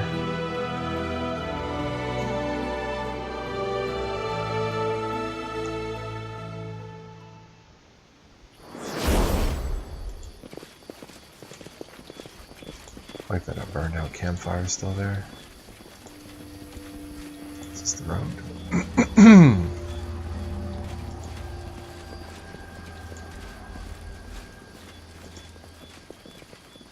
Better be. Aha. Oh, you have a dead horse.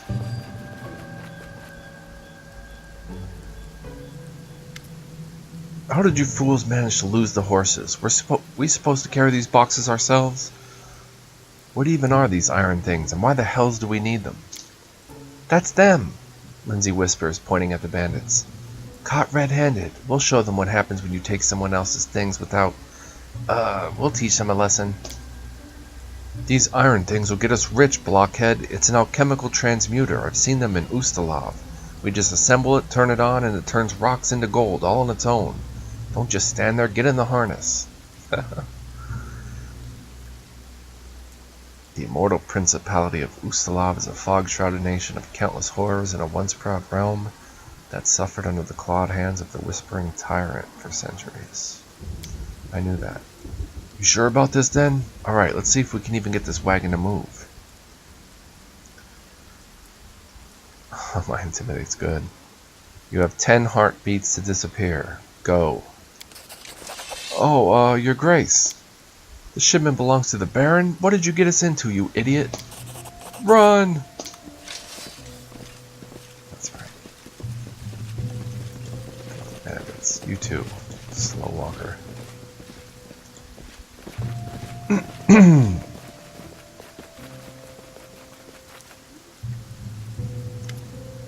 After inspecting all the boxes in the wagon, Lindsay barely restrains herself from kissing the mechanisms inside. The press, safe and sound. Just need some assembly. Yay! I can't believe it. My own publishing house. I have so many ideas, so many plans. I don't know where to begin. What do you think I should print first?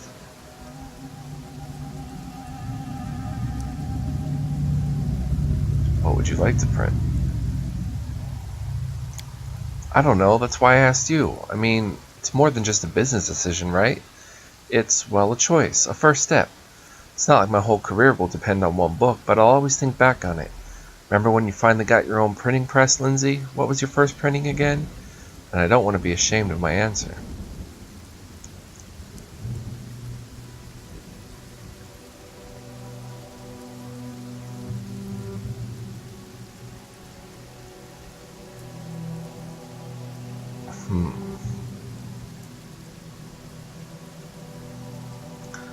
Well, I think Lindsay would like option number 2.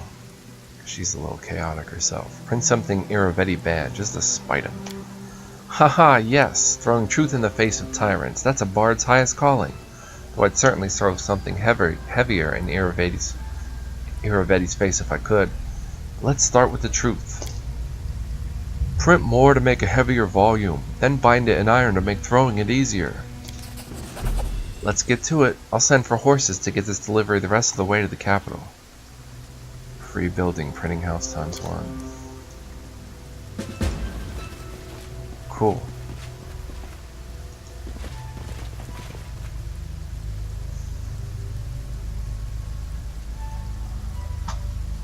We're not going to try the enraged owlbears again for the last time. Come back in about 10 levels. Maybe they won't be so enraged then.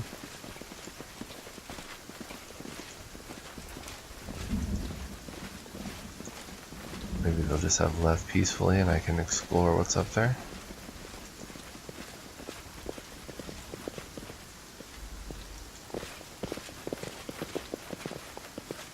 We don't need to rest. If we get another random encounter, we'll rest.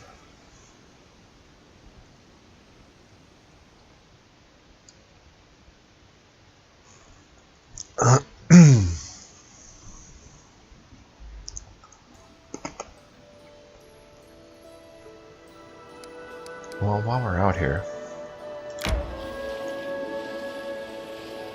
I'm hungry. When we that stop. was stupid.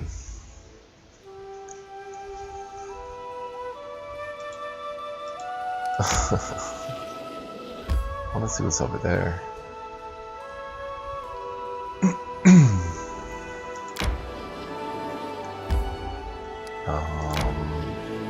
What are we getting ourselves into? Is there nothing here?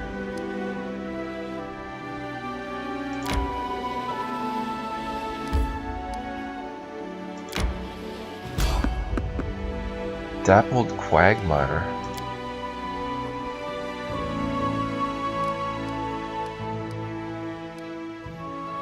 Let's fight and see what's over here. I think we're in the dire gnarl marches. This could be bad. I'm hungry. When we stop. Giant spider, giant spider. I'll go ahead. May we have a moment of respite? Giant spider, giant spider. Well, we need a moment of bless. Give the order. You cannot Fight. stand against me. Oh boy.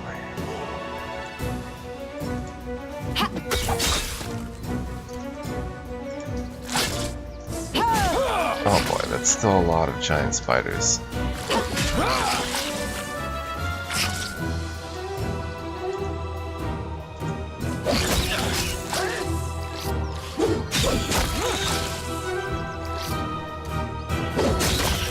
Not bad. Oh no, don't you heal the living anymore. Oh.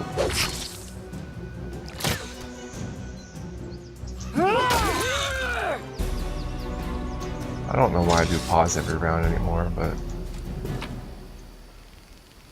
these are very expensive cooking ingredients. Some fine spider leg stew.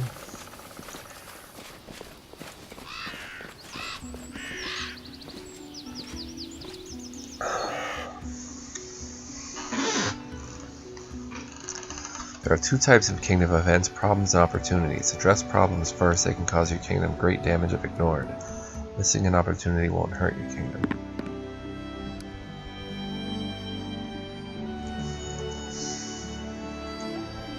Be able to get in time, back in time? The deep water of this bog opens into an even deeper pond fed by a set of small tributaries. Many reeds and bushes lie bent or broken, crushed into an underlying mud and murk. Most of the trees are dead and bare, unlike the bright green waters of the pond, which are full of life and thousands of aquatic plants.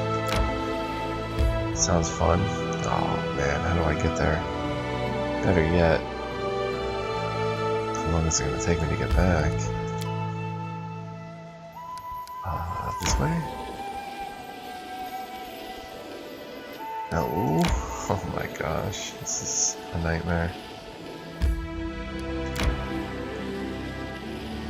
Where are you going? How do I get to the dappled quagmire? Yes, thank you. This is a very bad idea. We have to rest outside. We don't have any rations, so we have to hunt. And we better camouflage in this area.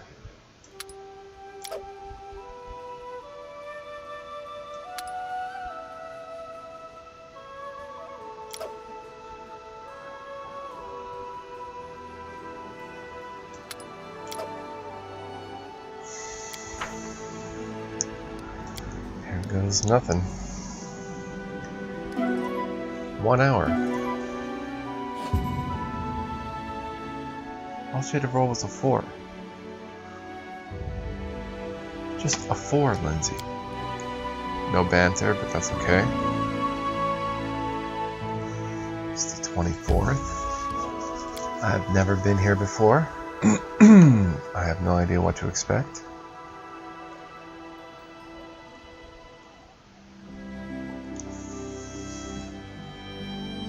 You can use range attacks or sneak attacks on flanked enemies. Poisonous shambling mound.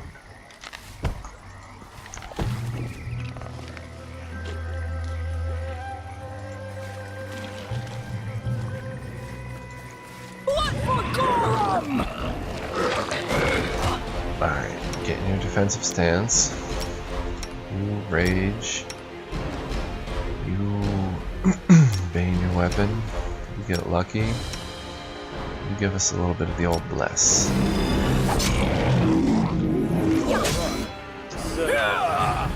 Doesn't seem too hard, but just in case. Oh. Not too shabby, is it? That can't be the only enemy that was here. I'll go ahead. How curious. She has damage again. What troubles you? Something bothering you? Damage you're taking. I wrote it like I saw it. Alright, let's just level her up.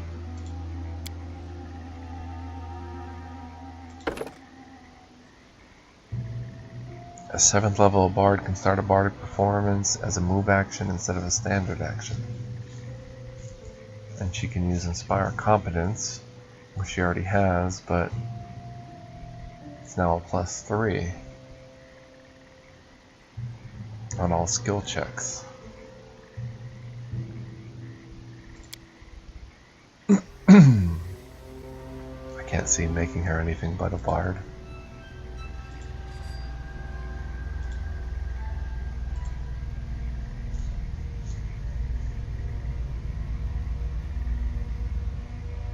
She can intimidate, actually.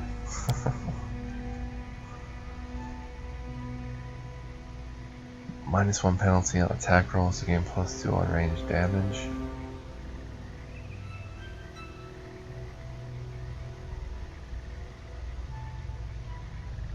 Deft Hands.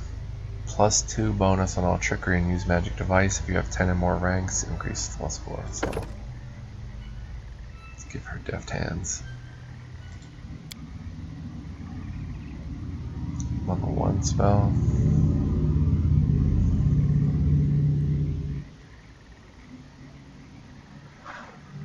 I guess Expeditious Retreat.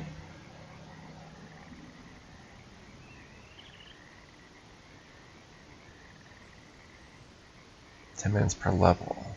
For the duration of the spell, the subject ignores the adverse movement effects of difficult terrain. Would that be like web and stuff? Thundering drums. Fortitude partial. You strike the ground in front of you, filling the area in front of you with the thunder of pounding drums. Any creature in the area takes 1d8 points of sonic damage per caster level, 5d8, and is knocked prone. A successful fortitude save halves the damage and negates being knocked prone. We'll go with that.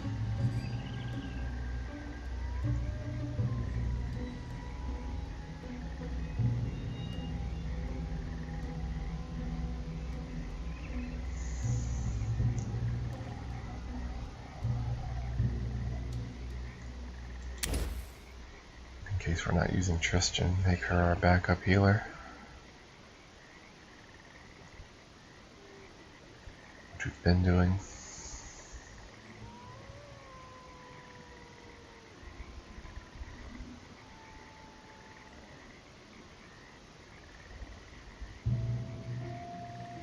This is pretty interesting. Crushing Despair. An invisible cone of despair causes great sadness in the subjects. Each affected creature takes a -2 penalty on attack rolls, saving throws, ability checks, skill checks, and weapon damage rolls.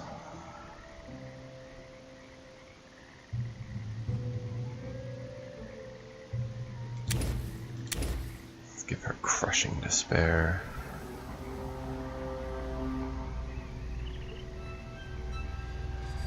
The spell causes confusion in the targets, making them unable to determine their actions. Roll D100 and consult the following table at the start of each round to see what it does in that round.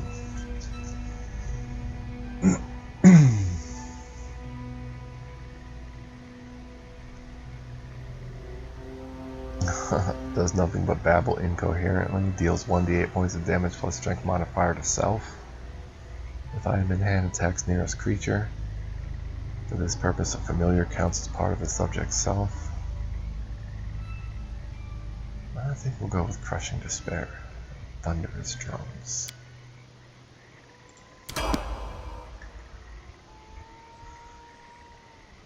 Alright, 1 level for now. Speak. Magritium Turinos. Magritium Turinos. Let us bide our time. Cool. Oh, she still has a curse. How hard of a trickery trap is this going to be? And Lindsay was called forth. Get her done. I should have at least given her the trickery gloves. I didn't expect this though. Anything else? Nicely done. 360 experience for that? The path is clear.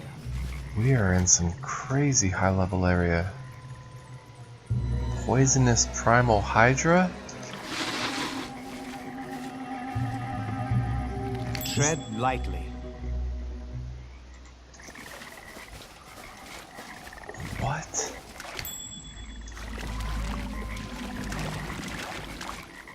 State your desire. Come on, Lindsay. Knock this one out of the park, too. Okay, good roll, good roll. Applause, please. 360. That's crazy. 2 Valerie, what are you doing? Repent!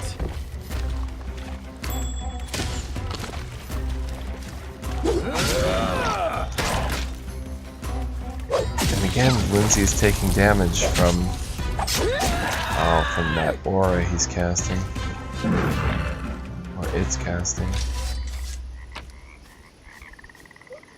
Light pick.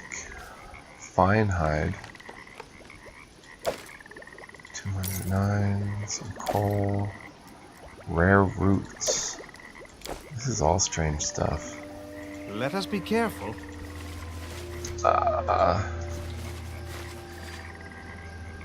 Request. Well, let's level it up again. Keep going, Bard. Dirge of Doom. A Bard of 8th level or higher can use his performance to foster a sense of growing dread in his enemies, causing them to become shaken. To be affected, an enemy must be within 30 feet and able to see and hear the bard's performance. The effect persists for as long as the enemy is within 30 feet and the bard continues the performance.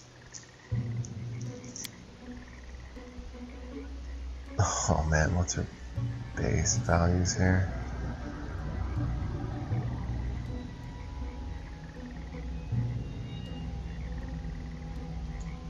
Does charisma make her song better?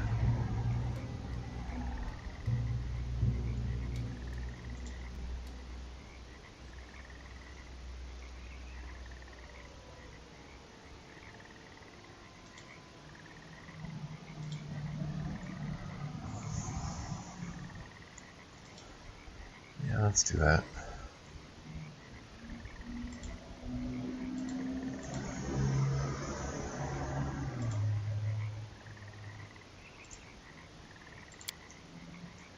Level 3 again.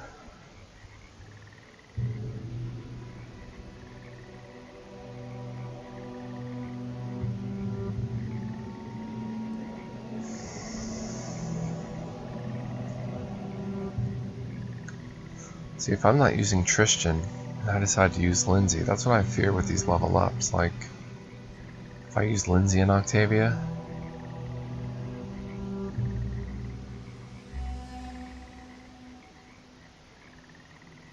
does Octavia have displacement?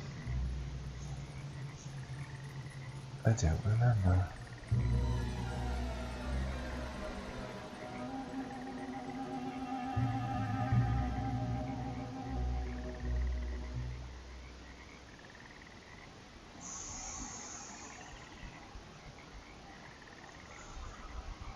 This spell instills powerful hope in the subjects, gains a +2 morale bonus on saving throws, attack rolls, ability checks, skill checks, and weapon damage rolls. She does that naturally with her bard song.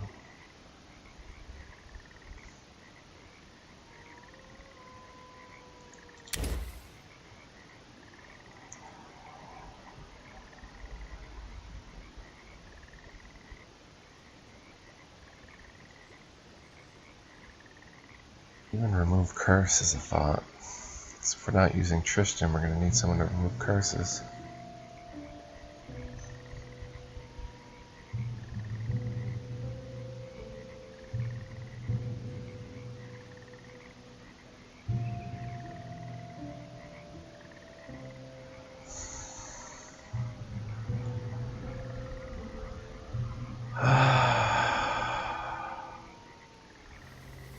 Make a caster level check 1d20 plus caster level against the DC of each curse affecting the target.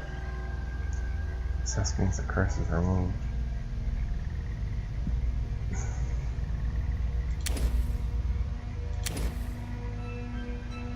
Let me give her remove curse.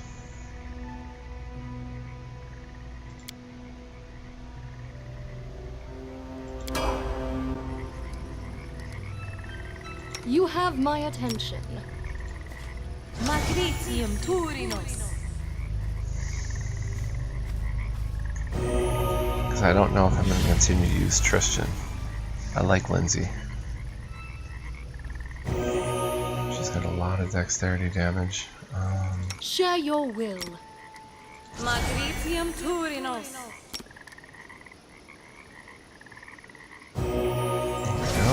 Adventures call to them.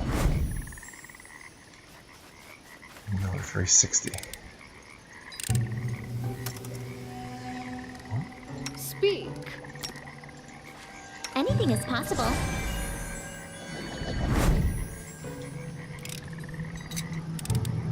It's just not my lucky day.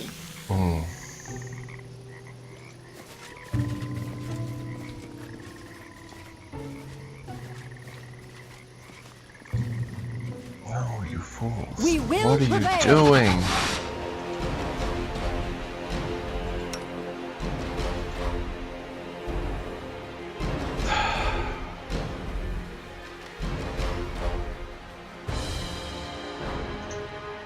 Don't trigger the trap.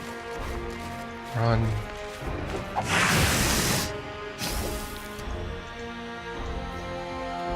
Alright. This is gonna be tough. A solid plan.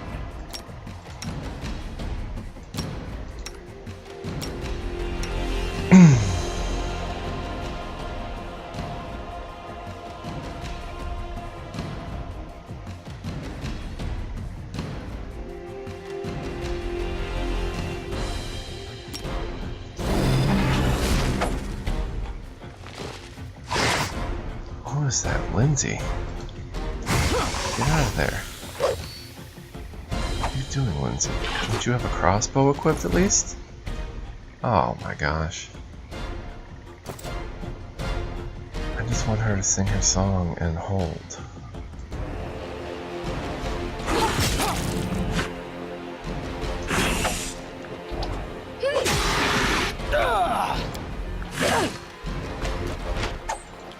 Is the song being sung?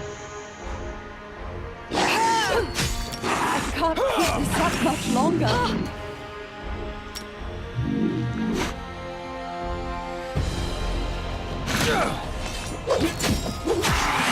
Come on.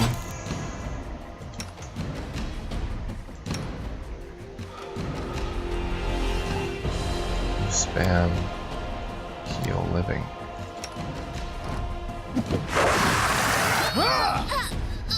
Oh, Lindsay just got vaporized.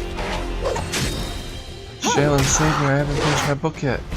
Oh, she didn't get vaporized, she got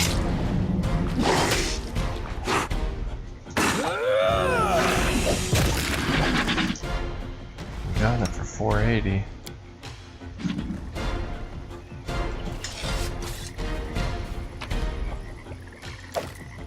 She gets teleported to the nearest. Just letting the ink dry. Oh, we really should reload, but where did I save last?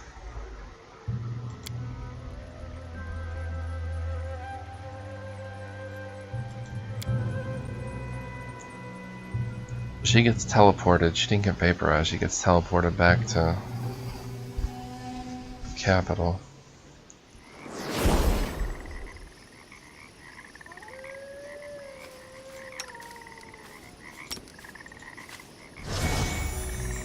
Oh, that was stupid. The road awaits. What troubles you?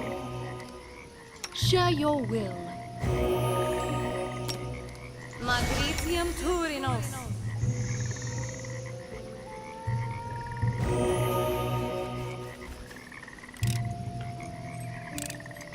Failed.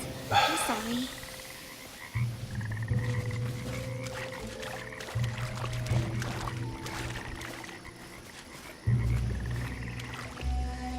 I'll go ahead.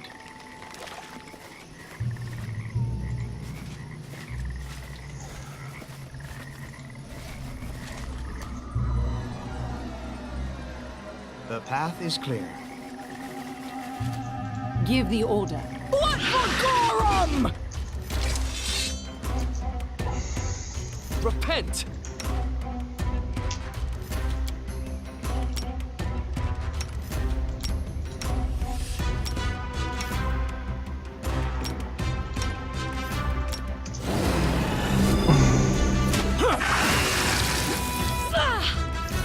You never had a chance.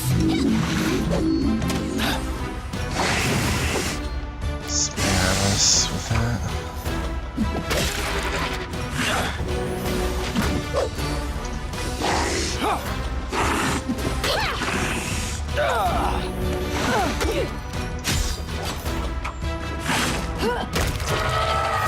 Wow. No.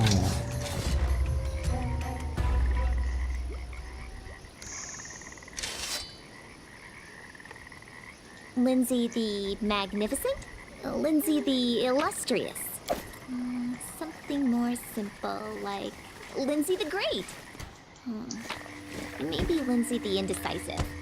Sickle?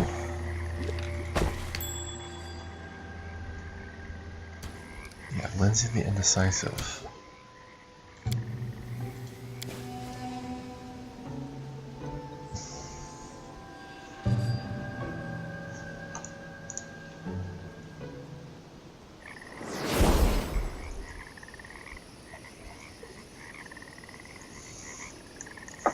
Alright, so You have my attention. this episode's probably 8 hours long.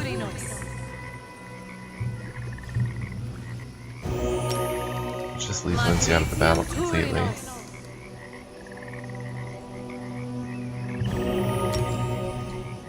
I'm listening.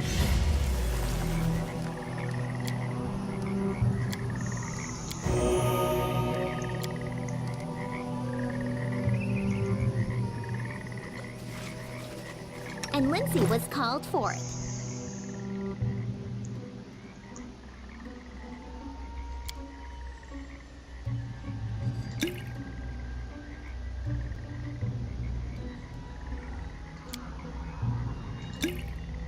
There we go.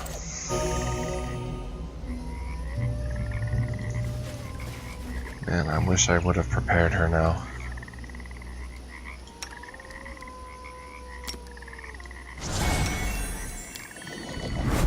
Can she inspire confidence on herself? She can. You're very competent now, Lindsay. Haha. Alright, and on that note, I'm going to call this an episode. And say thank you for joining me for episode, what is this, 32? I think I have 32 first half, yep. I will see you in the next one. Leave me a like if you watched it all. If you're enjoying this, leave me a comment. I read them all. And yeah, see you next time. Peace out, everybody. Thanks for watching.